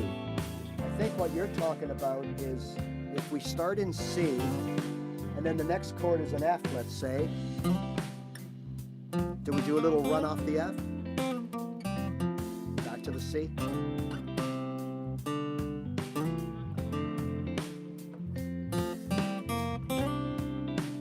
And if that's what you're trying to achieve, nothing wrong with that. But you could do it all within the same scale, right? Just start on the F note in the same scale when the F chord comes up, or whatever the chord is. You see what I'm saying? Instead of three, and I might be misunderstanding your question,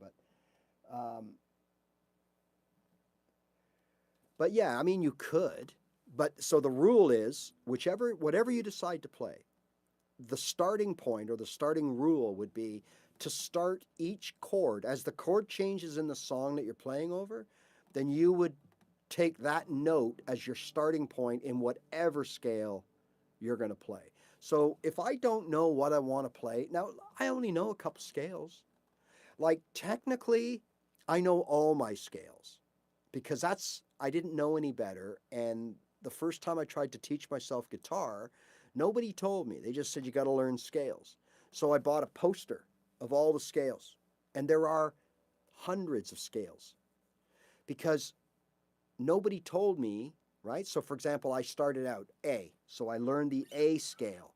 And then there was A major, A minor, A major pentatonic, A minor pentatonic, A this, A that, A this, A blah, blah, blah, blah, blah. And there was all these scales, right? Just like when I learned chords, there's A6, A sus, A diminished, A minor, A major, A7, A major 7, and it just went on and on. And I was trying to learn them all because nobody said, hey, Ray, stop. All you got to do is learn A and A minor. That will get you for years down the road. Later on, you might learn something like an A7, but don't worry about it. And I didn't know that. So it's the same with scales. But really, I only play two scales. One of them is the minor pentatonic, and because it's the all-purpose flower of scales. You'll play it with anything, right?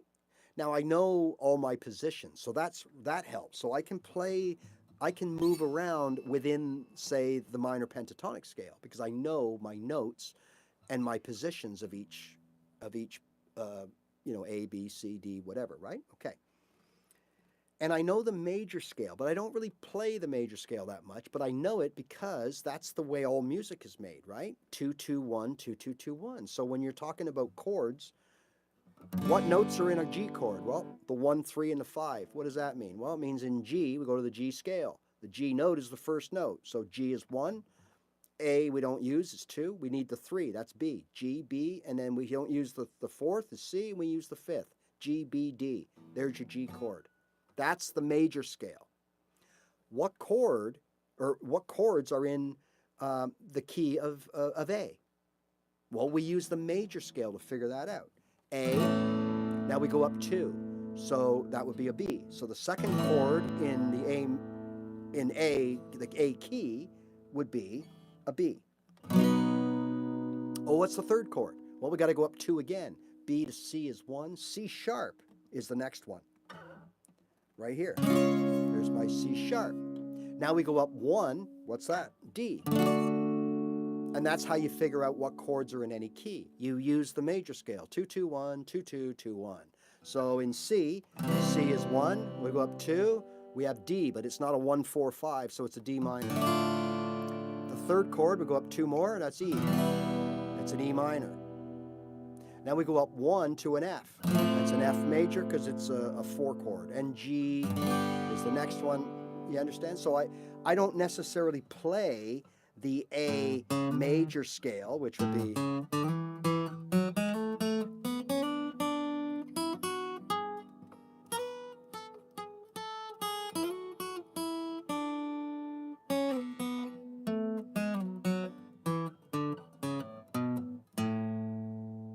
I don't really play that very often, but I use it for the knowledge. And then the other scale I play is my own thing. It's just a note run. I call it the RAYRAY scale. So if we are playing in G, I'll play this. And I'll end up here at my G octave. And then I might do something here. And then I'll work my way back to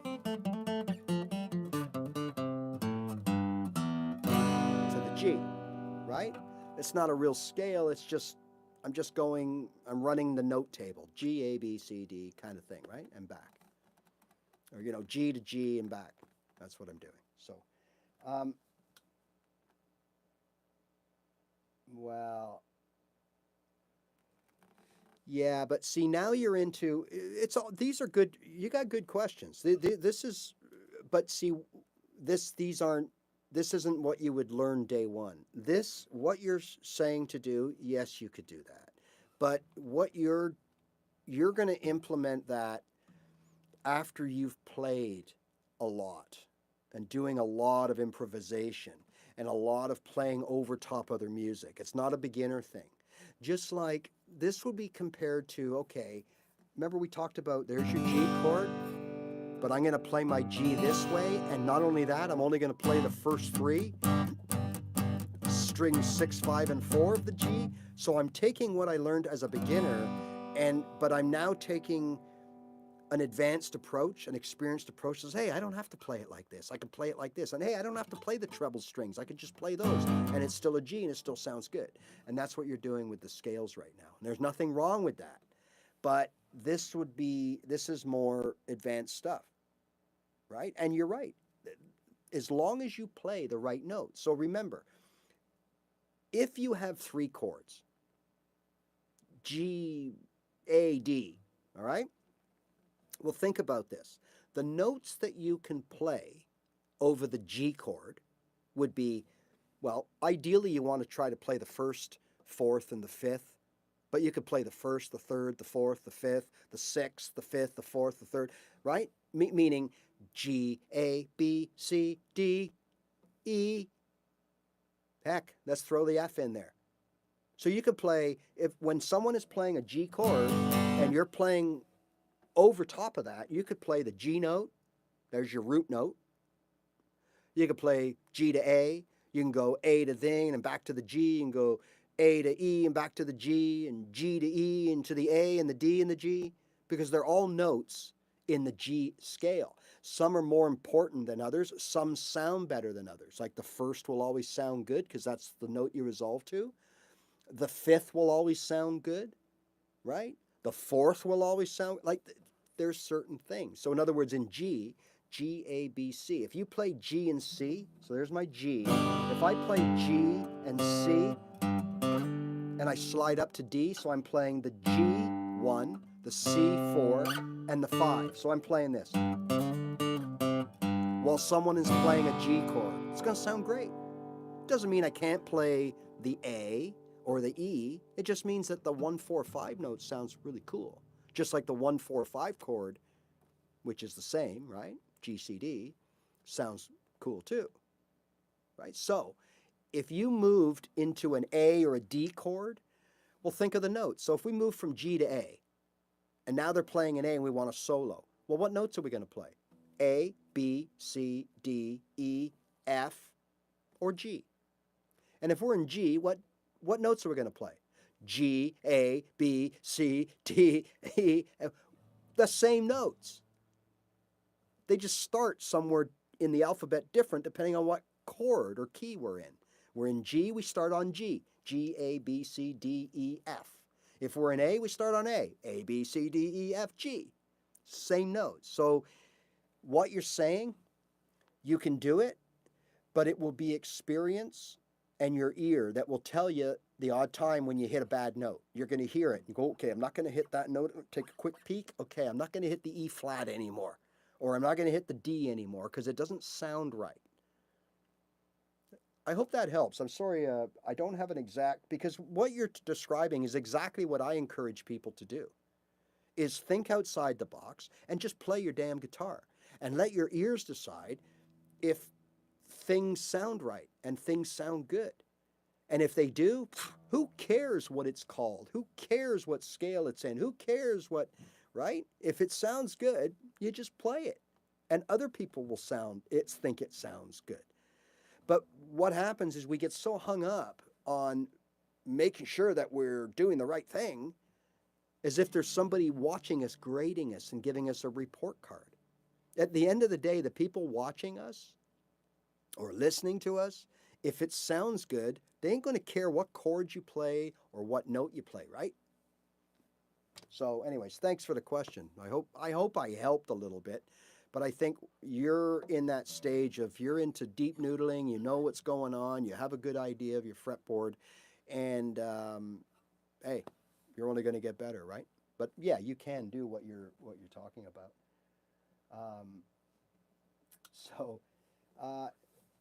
What I think I'd like to also continue talking about is that palm muting is so important. Okay, so what'll happen here is eventually you're going to use the back part of your hand, and I use it all the time, okay? The only time I haven't used it, and that's today, is when, I was showing you about a beginner strum and how we can get out of control with the volume and the harshness. One way is to just stop the pick. Don't play with a pick. Notice the difference? Same chords.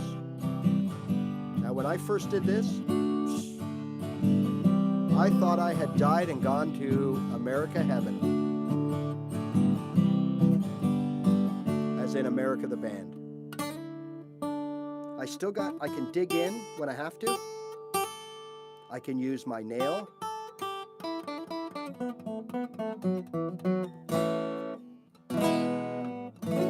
Right? I can do that. I can use the back of my, sometimes I do this, use the back of my finger.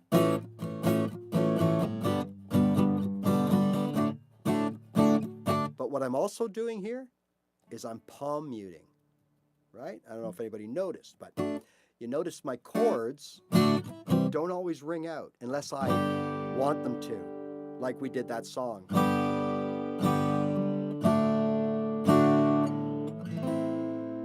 let everything ring out, because that's part of the gig, right? I'm using the ringing out to avoid playing 2 beats. So I play 1, let it ring out for 1, and play 1, let it ring out for 1, and play 1, let it ring out for 1, instead of. So I want it to ring out. But there's times when I don't want things to ring out, especially if I'm playing quick. I don't want the C to cut off my G. I want to cut it off before I go to the C.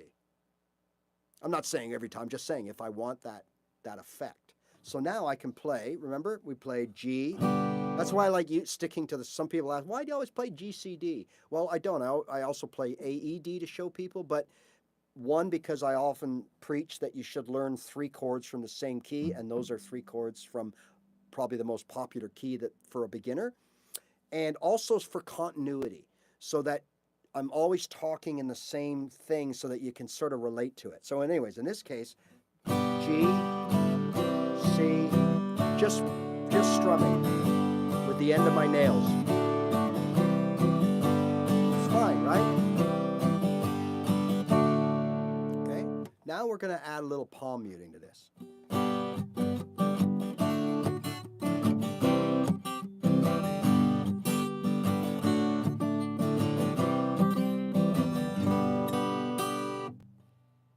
Right?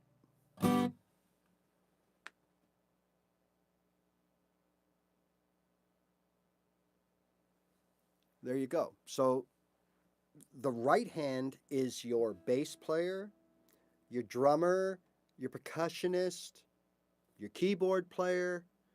That's your right hand. Okay? And remember what I said earlier, we can only play our C like this.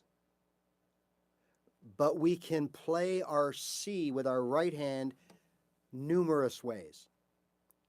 Okay? So again, you know, we're so hung up, and rightly so, at the beginning of our journey, everything has to be proper. Right? We can manipulate things. Don't worry about it. And this is one way of doing that. Okay?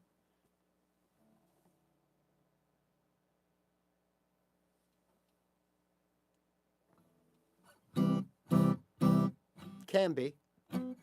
Can be. Doesn't have to be. Right? Okay, so here's what I do. We'll use the pick. Now, when I'm strumming, what you're not hearing is this.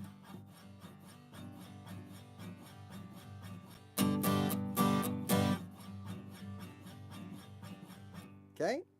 So when I'm playing chords, most of the time, I'm running my palm right here, the side, over those strings, like that. So G, C,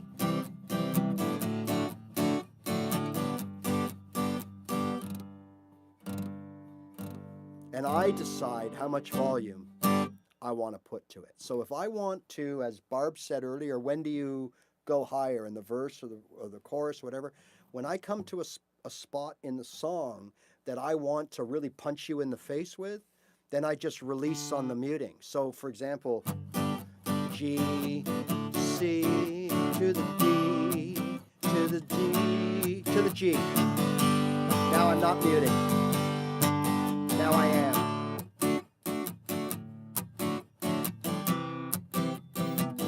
Ready for the 3,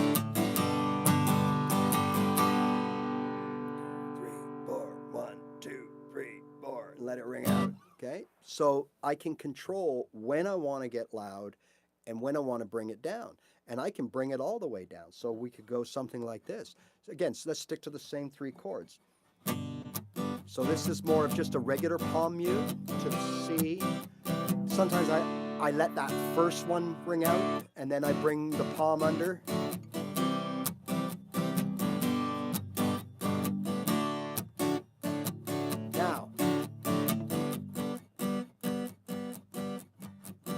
Now I'm not playing softer here.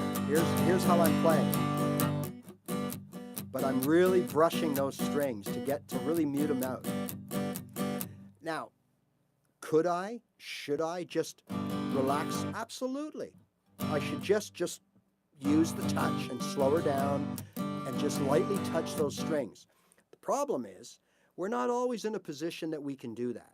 Okay, what I mean is, when you start going out and playing, now the adrenaline kicks in. Now, you know, this guy's playing, you're playing with him, and he's playing a little fast and hard, so you got to play fast and hard, right? So, you know, a lot of times we when we're playing out,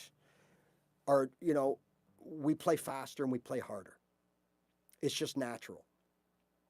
And especially when there's other people in these open mics, because nobody has got their timing down, everybody's just playing spaghetti everywhere. You feel that you got to kind of play over everybody, right?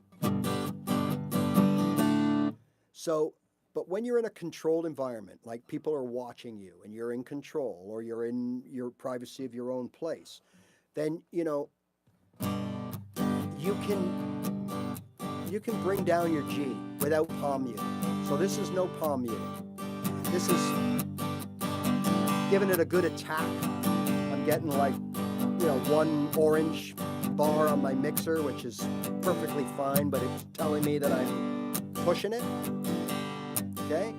Now I could just use my touch, keep playing my G this way, to the C, to the D, to G, right?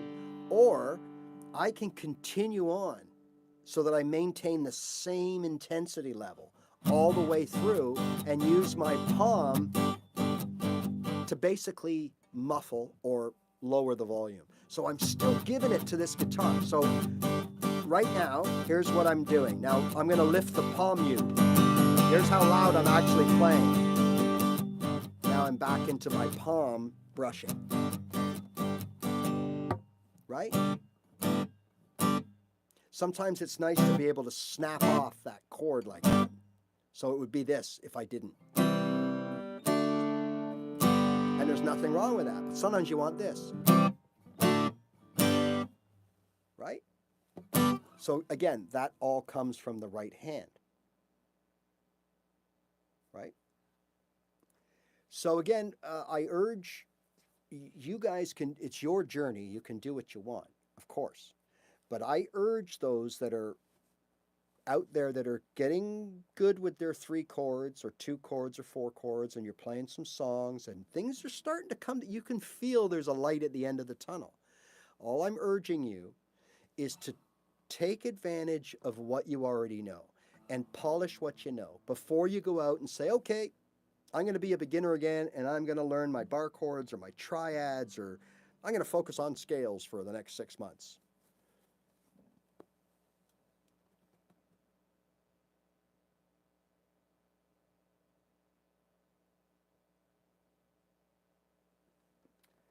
Yeah, okay. I think you're describing what I call arpeggiating, which I use quite a bit. I brought this into my... So if someone was to say to me, okay, Ray, what's your style?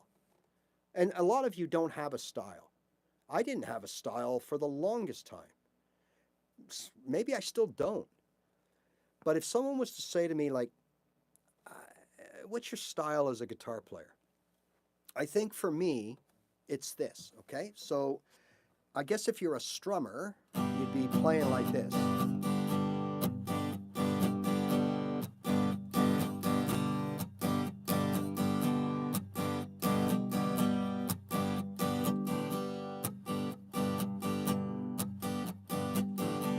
So I'm strumming right now.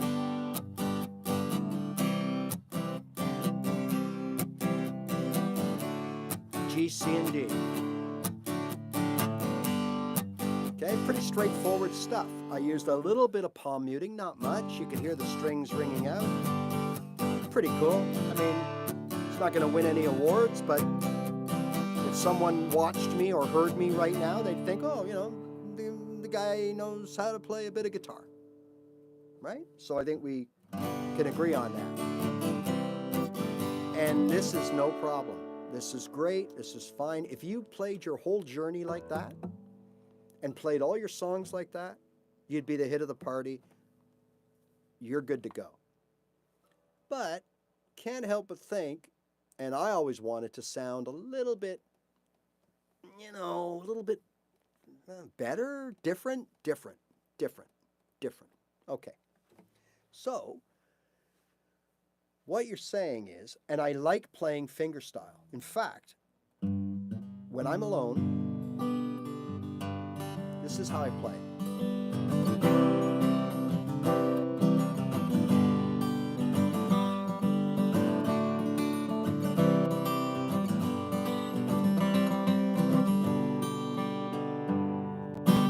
Now, even if I play with a pick, so there's my chord strumming, no palm muting. Now I do this.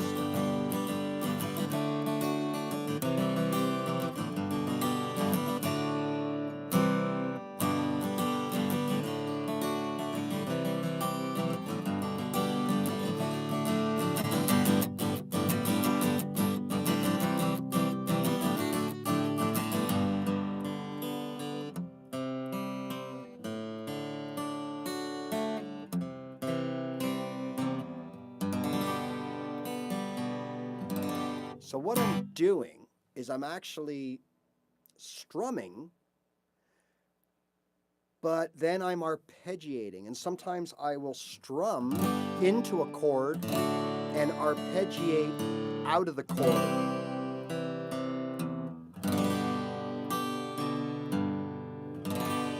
Okay, so strum into it, then arpeggiate. Strum into it, arpeggiate. Strum into it.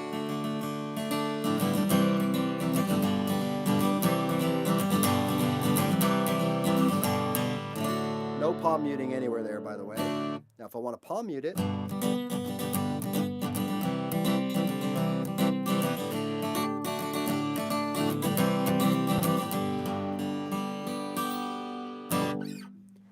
okay, so maybe that's what you're alluding to.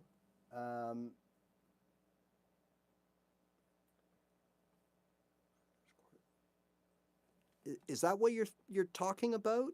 And basically the big fancy, if that is, the big fancy music word is arpeggios, which I think directly translated means something like broken chord or broken notes or notes of a chord or something along those lines. And it basically means that instead of taking, now if you notice something very important here,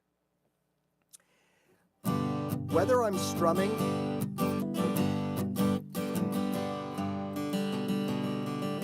or arpeggiating,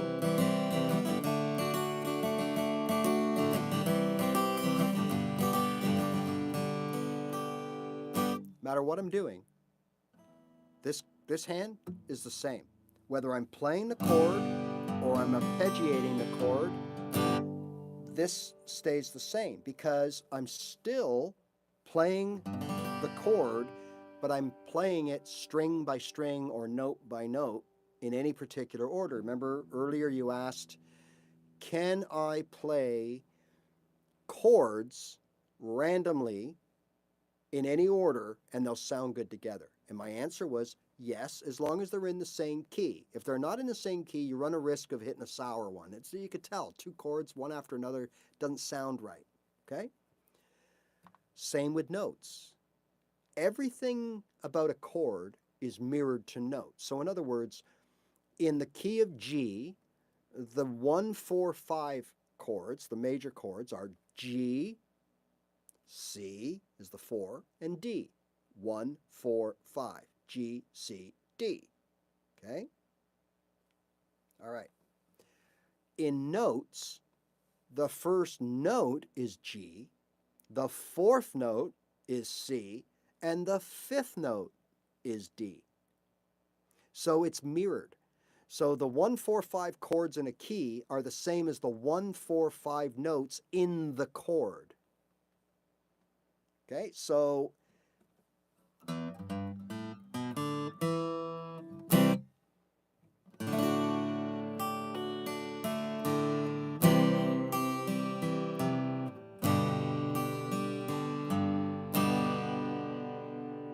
So there's an arpeggiated D, C, G, as opposed to strum.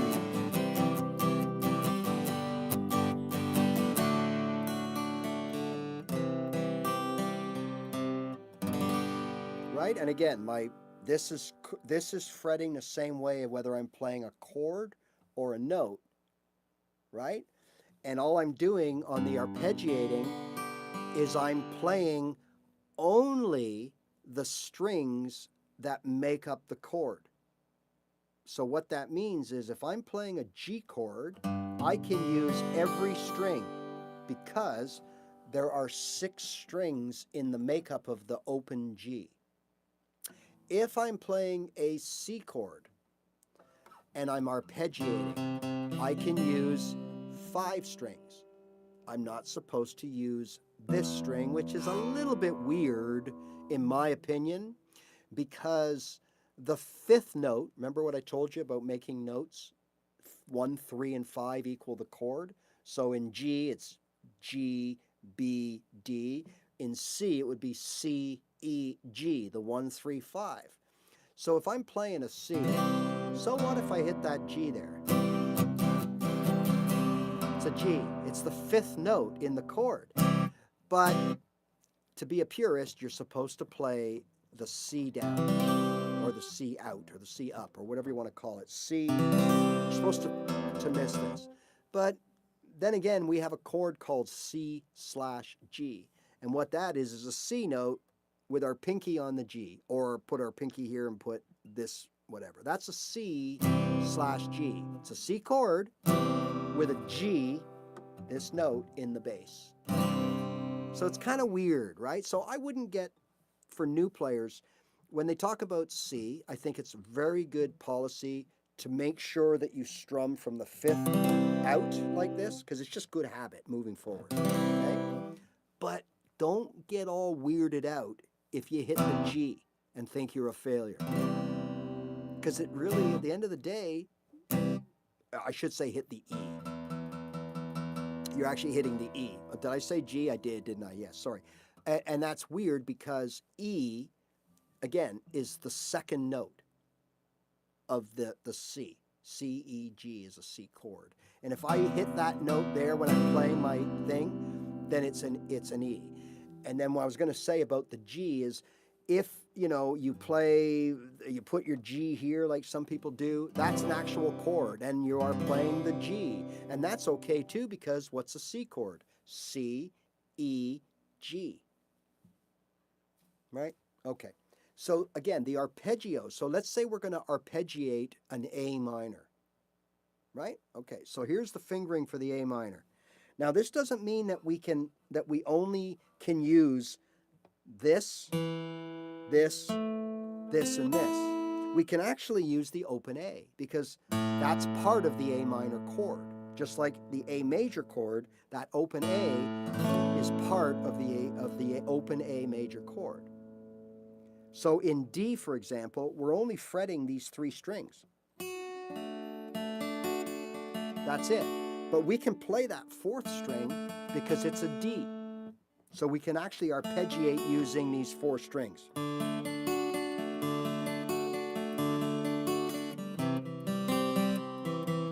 Right? So that's the only kind of rule of arpeggiating, is you should only use the strings that are involved in the making of the chord. So that's either going to be 4, 5, or 6. Right? Unless you are, fretting some obscure little chord. Well, a 2-note chord is usually known as a dyad. It's not a chord. But yeah, there are. Are there? I guess there's probably 2-note chords or dyads out there. But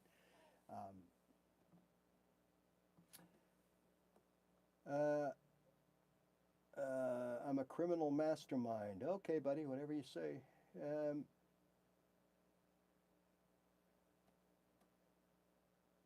Yes, absolutely. Very good point. That's what we try to do here, and that's what I've been doing since day one, is letting people know, both by showing and telling people where I made mistakes in my journey and not to do that, and encouraging people to do exactly that. Meaning, before you figure, okay, I know 5 open chords and I can play 25 basic versions of songs. I'm good to go. Now I want to learn something more difficult. Well, before you do that, you should be doing all of these things that we're talking about today. Okay?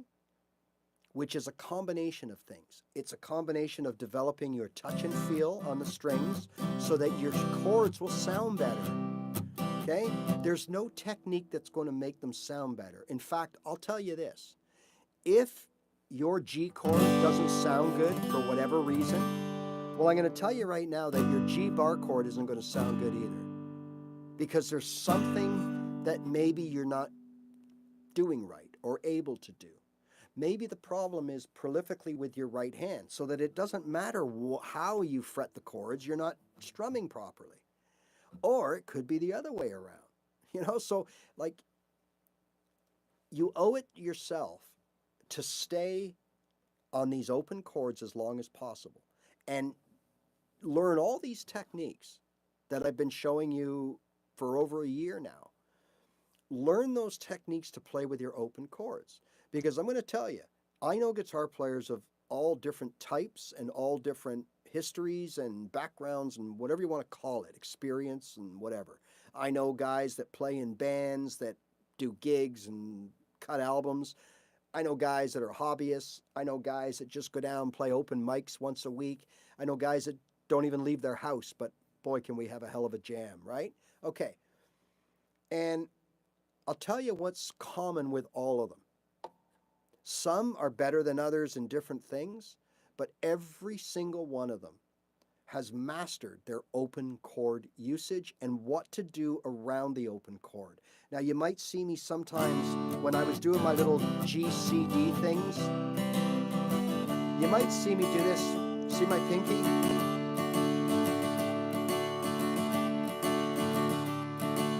Little things like that. I can alternate it here and get different voicings. Although this is the original, this is the proper way to play that chord.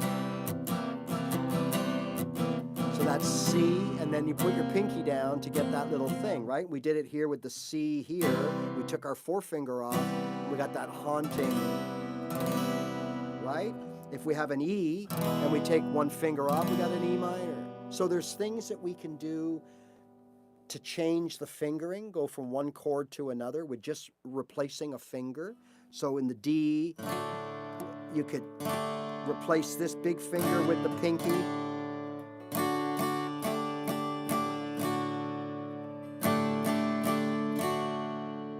Right? All these things should be not only attempted, but grasped and perfected before you think about moving on, right? Now, unless you have it in your head already that I want to be a lead guitar player or I want to do nothing but play triads, well, then go, do it.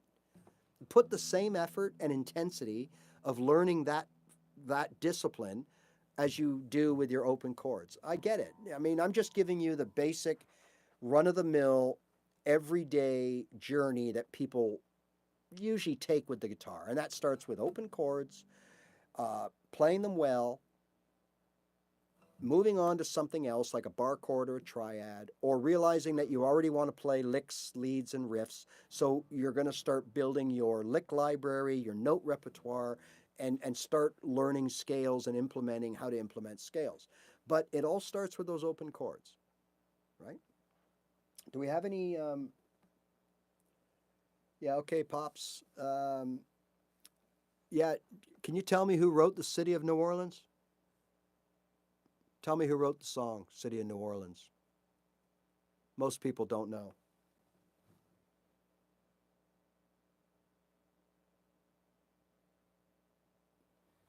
Yeah, that's it. And that's what most of my live stuff is about. And I wish I had someone to tell me after maybe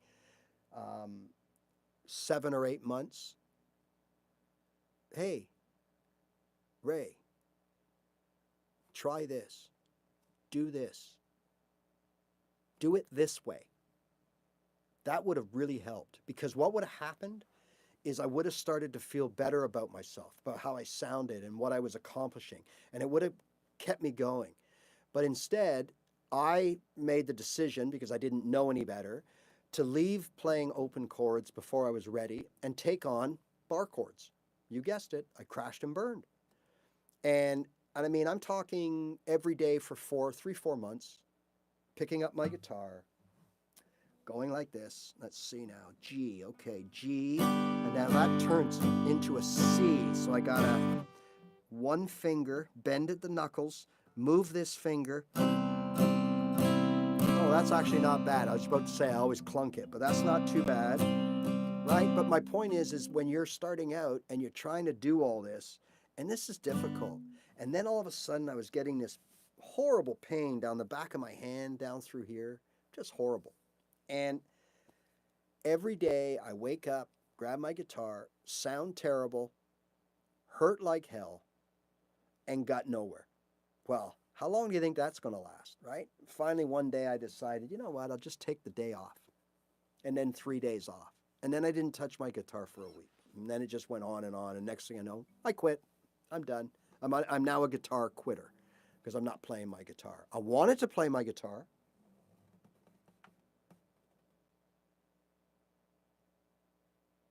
Well, it can. It's like anything, right? I mean, it can, but I don't. I mean, like, it's like, okay, I like to cook at home.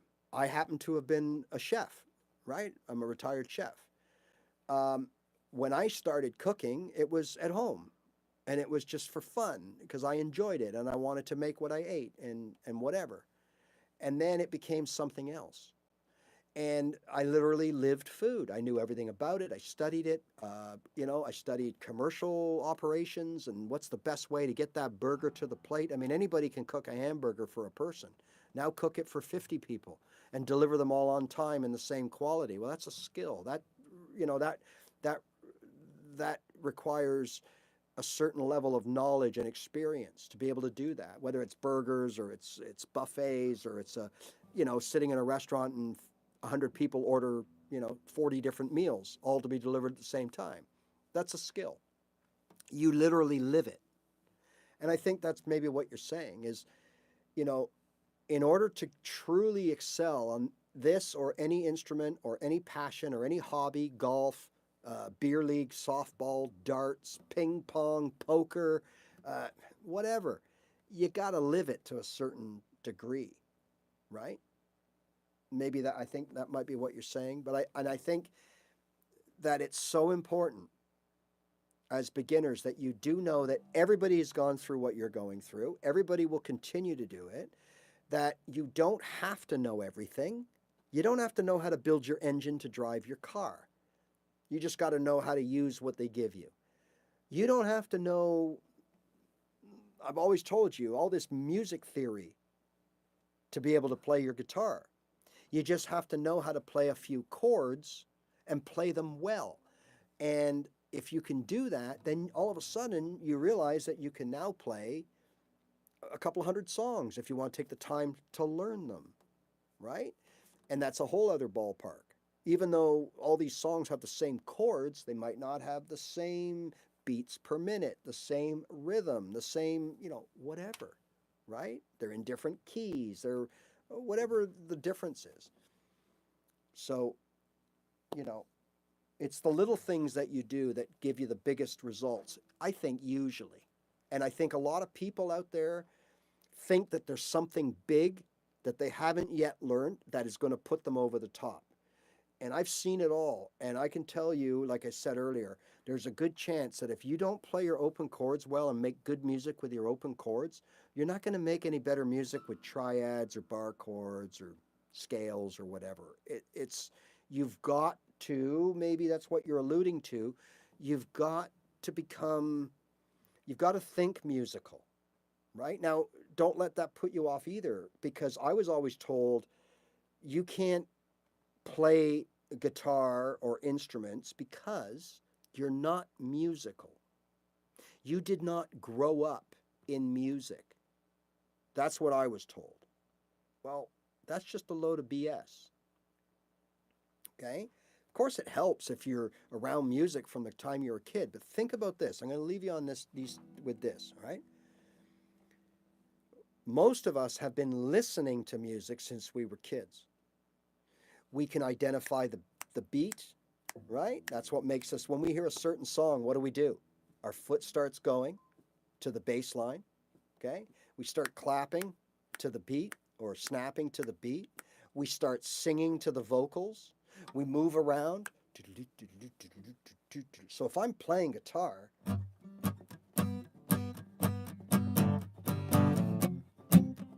does this make me better? Or should I stand like this?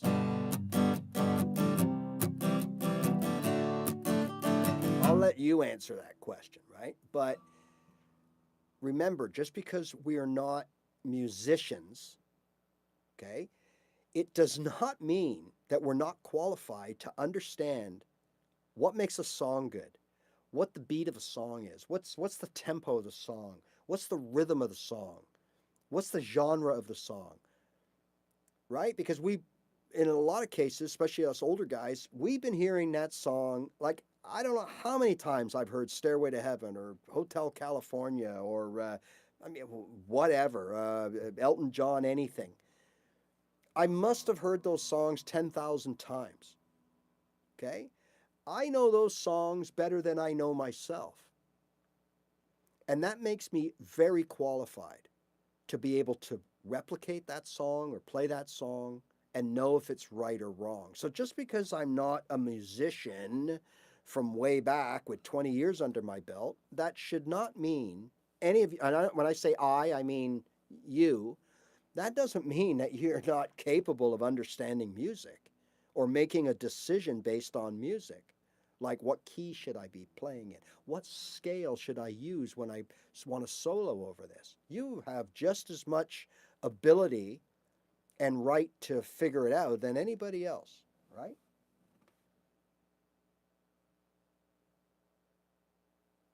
There you go. Right? Now, we're talking music. We could be talking tennis. I could be giving tennis lessons to people, right? Even though I never say that these are lessons because I'm not a guitar teacher. But let's say we're talking about tennis, right? And you come here every week and you hear me talk about how to learn how to hit the tennis ball or whatever. Okay?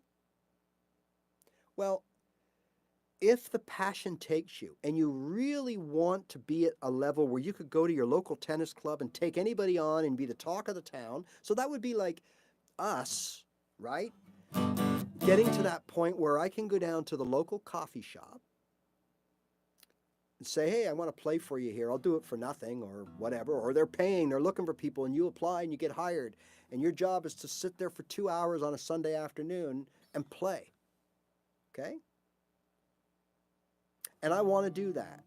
So what do I need to do that? Well, I got to know how to play the guitar. I got to know how to play songs. So we start. But we have a passion because we want to get somewhere. We want to be good. So if it's tennis, right? Just because you haven't played tennis all your life, you've probably been watching the sport all your life. That's why you want to learn how to play it. So you probably know all the rules. You know about the equipment. You know the basics because you've been watching professionals do it. Now you just got to do it yourself. And it's the same thing with music. And look, not all of us want to do that. Some of us just literally want to play a few songs and joke around and make balls up of things, but get people singing along. 25 years and my life is still trying to get up that great big hill. Or whatever that means, right? And everybody's singing along. Hey, yeah, yeah. Hey, I don't have to be a professional musician to do that. All I got to know is the chords, and I got to be passionate enough to put something into it, right? Just like I learned how to play golf. I can play pretty well. because I'm passionate about it. And I'm good enough that I could go to my local course and take someone on and give them a good game, if not win outright. But, there's always a but, eh? But, that does not mean that I'm playing against Tiger Woods next week. It's a whole different ball game. So when you play your guitar, no matter how good you get, how quick, right? Remember, let's keep things where they are. Most of us go to work the next day. That's how we earn our money, not through here. This is a hobby. It's a pastime. It's a passion. It's an enjoyment. It's a way to spend a Saturday night, but that's all it is, okay? Until we get good enough that we can change that. But for most of us, we don't want that, right? And remember, I've always told you, you put the time in, you put the effort to build that guitar foundation. Left hand, right hand, ear, and brain, okay? You play some songs, you know what's going on, you have that juggler's motor skills, that's the guitar foundation, same thing, right? Jugglers, it's all about timing, coordination, same thing. This is all the same thing. This is all coordination. You don't think it takes coordination to do this?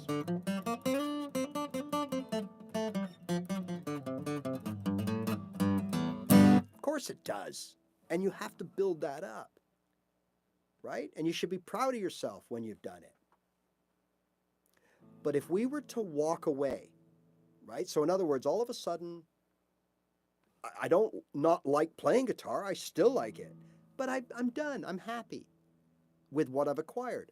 I'll put my guitar down, and I'm going to pick it up in 2 weeks when Uncle Joe and Cousin Billy come over, and I'm going to whip out Knock, knock, knocking on heaven's door.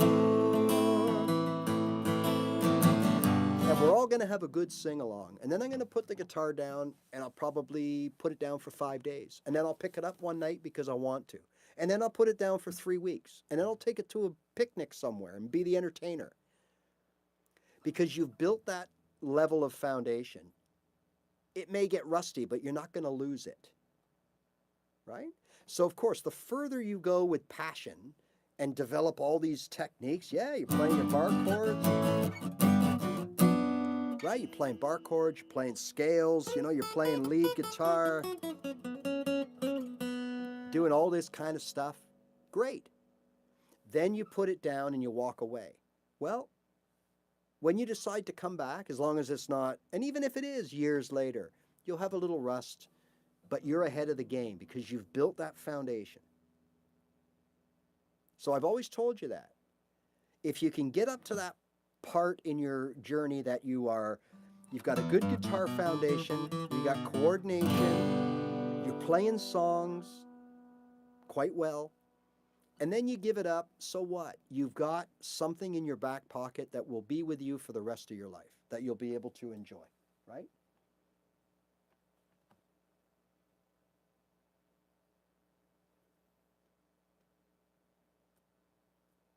Yeah, I'm always seeking out new music. I like any kind of music that, well, any kind, but I like guitar-based music. I like hearing the acoustic guitar strumming somewhere. Okay. As far as um, like, I don't have. I mean, I grew up with the Rolling Stones, so as such, it was Keith Richards. Um, Only because of his versatility. I've never really had a guy like, you know, I know some people, oh, Randy Rhoads or, you know, whatever, the guy from Metallica or the guy from Jimmy Page, or it's got to be so-and-so. I've always gravitated more to multifaceted people, people that can sing, people that can play acoustic, people that can pick out electric, people that can play power chords, people that can front a band. You know, Joe Walsh, for example. I mean, I'm not a huge Joe Walsh fan, but growing up, you know, when he did Rocky Mountain Way and, before, you know, in and around before he started with the Eagles, early mid 70s, because he could sing, he had a style. He was also in the James Gang, shredding, you know, guitars. You know, guys like that. I always liked Elton John. You know, Jim Croce, singer-songwriters, Sheryl Crow, that kind of stuff, James Taylor, you know, Cat Stevens. But as far as music, I'm always seeking out new music. I listen to a station called Radio Paradise. It's over the internet. They have an app. It's free. I mean, you can donate. I send them money once in a while. They have like a fundraising thing. I mean, I listen to it all the time. And what you're not going to hear on Radio Paradise is you're not going to hear your traditional top 40. Yeah, they slip the odd one in. But it's all deep cuts from people that I've never heard of, quite frankly. And it has turned me on to a lot of good new music, and some of it not so new. I just never found them, and they've been out there 25, 30 years or more. And I've just found them on Radio Paradise, and who's that? And I'll go over and Spotify them and take a look, and then if I really am into them, and I'll buy a CD. But if I can find them, that is. But for the most part, yeah, I'm still always, but I've always been drawn to singer guitar players out front. I've always wanted to sing as well, right? So that was a big part of my journey. I wanted to play guitar so that I could write and sing songs that I wrote. Well, it's kind of a double thing there, but if you know what I mean, I wanted to write and sing songs and just learn enough guitar to allow me to do that. Okay, JVI, I'm heading out too, buddy. Singing and playing together, just quickly, look, that's the equivalent of a juggler adding another ball to his routine or her routine, okay? So, you know, the analogy generally is this. It's like when you start out, you're just hyper-focused. Everything you have, every sense is focused on you playing those chords, okay? And you can't think of anything else. You can't even have someone say, hey, Ray, do you want some dinner? Because that messes you up because you're so focused on what you're doing. And then eventually we learn that we can pay attention to something else and still strum, okay? We can have another guitar player play, and even though it's a little weird, but we're listening to him, but we're reacting to our guitar, that takes a skill. Like that's like a juggler, again, adding another ball. Singing is the same thing. So what I tell people, what worked for me, is I started by whistling and humming. First, I started to hum, right? So, ha ha ha ha, da da da da, boo boo, ba ba ba ba ba.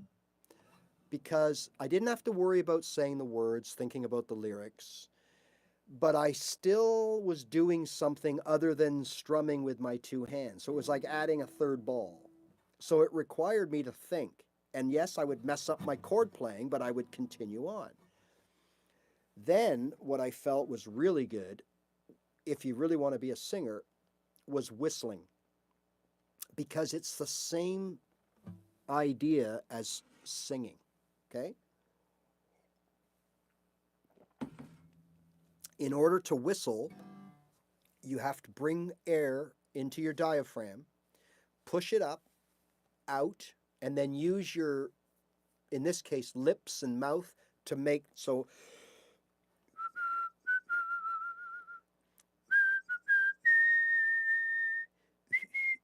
right? Okay? And you have to keep enough air in there, which I didn't have there, to make the high spots, right? So it's very similar to singing.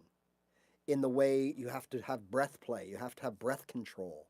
So I would start by doing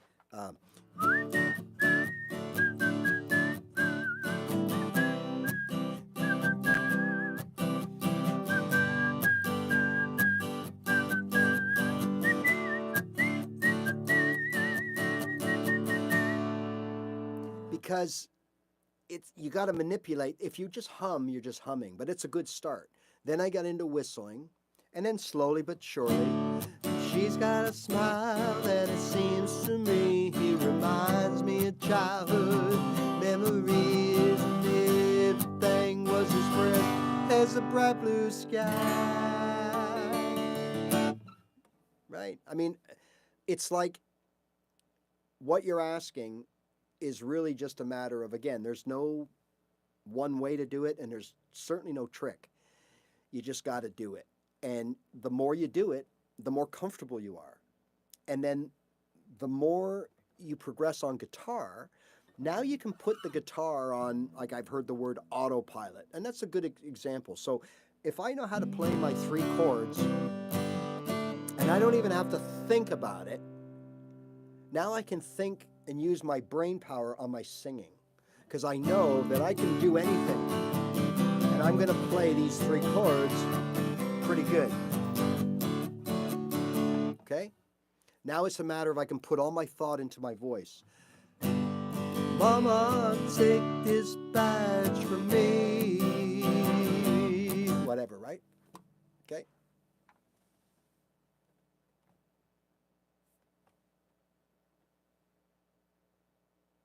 All right, JB. Oh, nice. Not really. I believe the music there, it seems to be heavily rhythmic, right? So there's a lot of percussion, I think, involved. That's what it seems like anyways, looking in, right? But nice place for sure. All right. So I think we've covered a lot. So remember, next week will be the last Tuesday for the summer, but we'll still be here Thursdays at 3 p.m. and we'll just blend everybody in there and we'll definitely talk beginners. But remember, even if you're a beginner, like it always helped me to hear about scales and how to approach playing solos and how to play bar chords and all that kind of stuff, even though I couldn't do it. Because, it's information.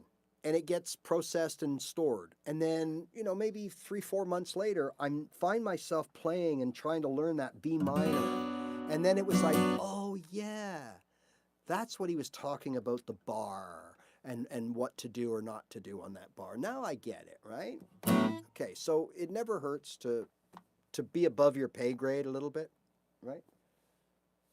All right, everybody. And for those of you that don't know me, well, you know me now. I have a small channel.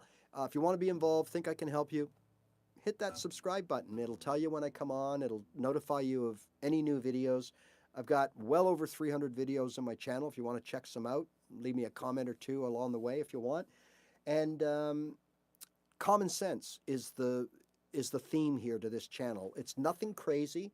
We can, if we want to get crazy, but it's really about the basics. It's coming from someone, I'm not a professional, but I am someone who taught myself to play. I sing, I write, and I play gigs. And I did that basically with what I'm telling and showing you. I did it the same way. And if someone wants me to come up on stage, grab an electric guitar, and play along to a Black Sabbath song, I'm probably not your guy. But what I could do is I could stand there and I could play some pretty cool, innovated little runs and riffs and licks. They may not be what's on the album, but they will sound good and they will be in key. And I can do that all day, right? I've just never taken the time to memorize or study other people's music. I've just liked doing it. I've just always liked doing my own, putting my own thing in, right? So, I was able to do it. And I think that itself is, at least I've been there and done that. I failed twice, and I know why I failed. And that's what my channel's all about, is trying to get you from the guitar store, right, where you brought home your first baby, to playing your first song as soon as possible and as well as possible, and then put you on a path to slowly but surely develop those skills and hone those skills so that you can do what I do, right? You can write, you can sing, you can perform, you can enjoy yourself, you can play at a party, you can play for yourself, you can do whatever. Okay? All right. See you later.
Yeah, I tell you, Brazilian music really makes you move. There's no doubt about it, right? I've seen guys like Brazilian musicians at festivals, and just the percussion is just incredible. All right.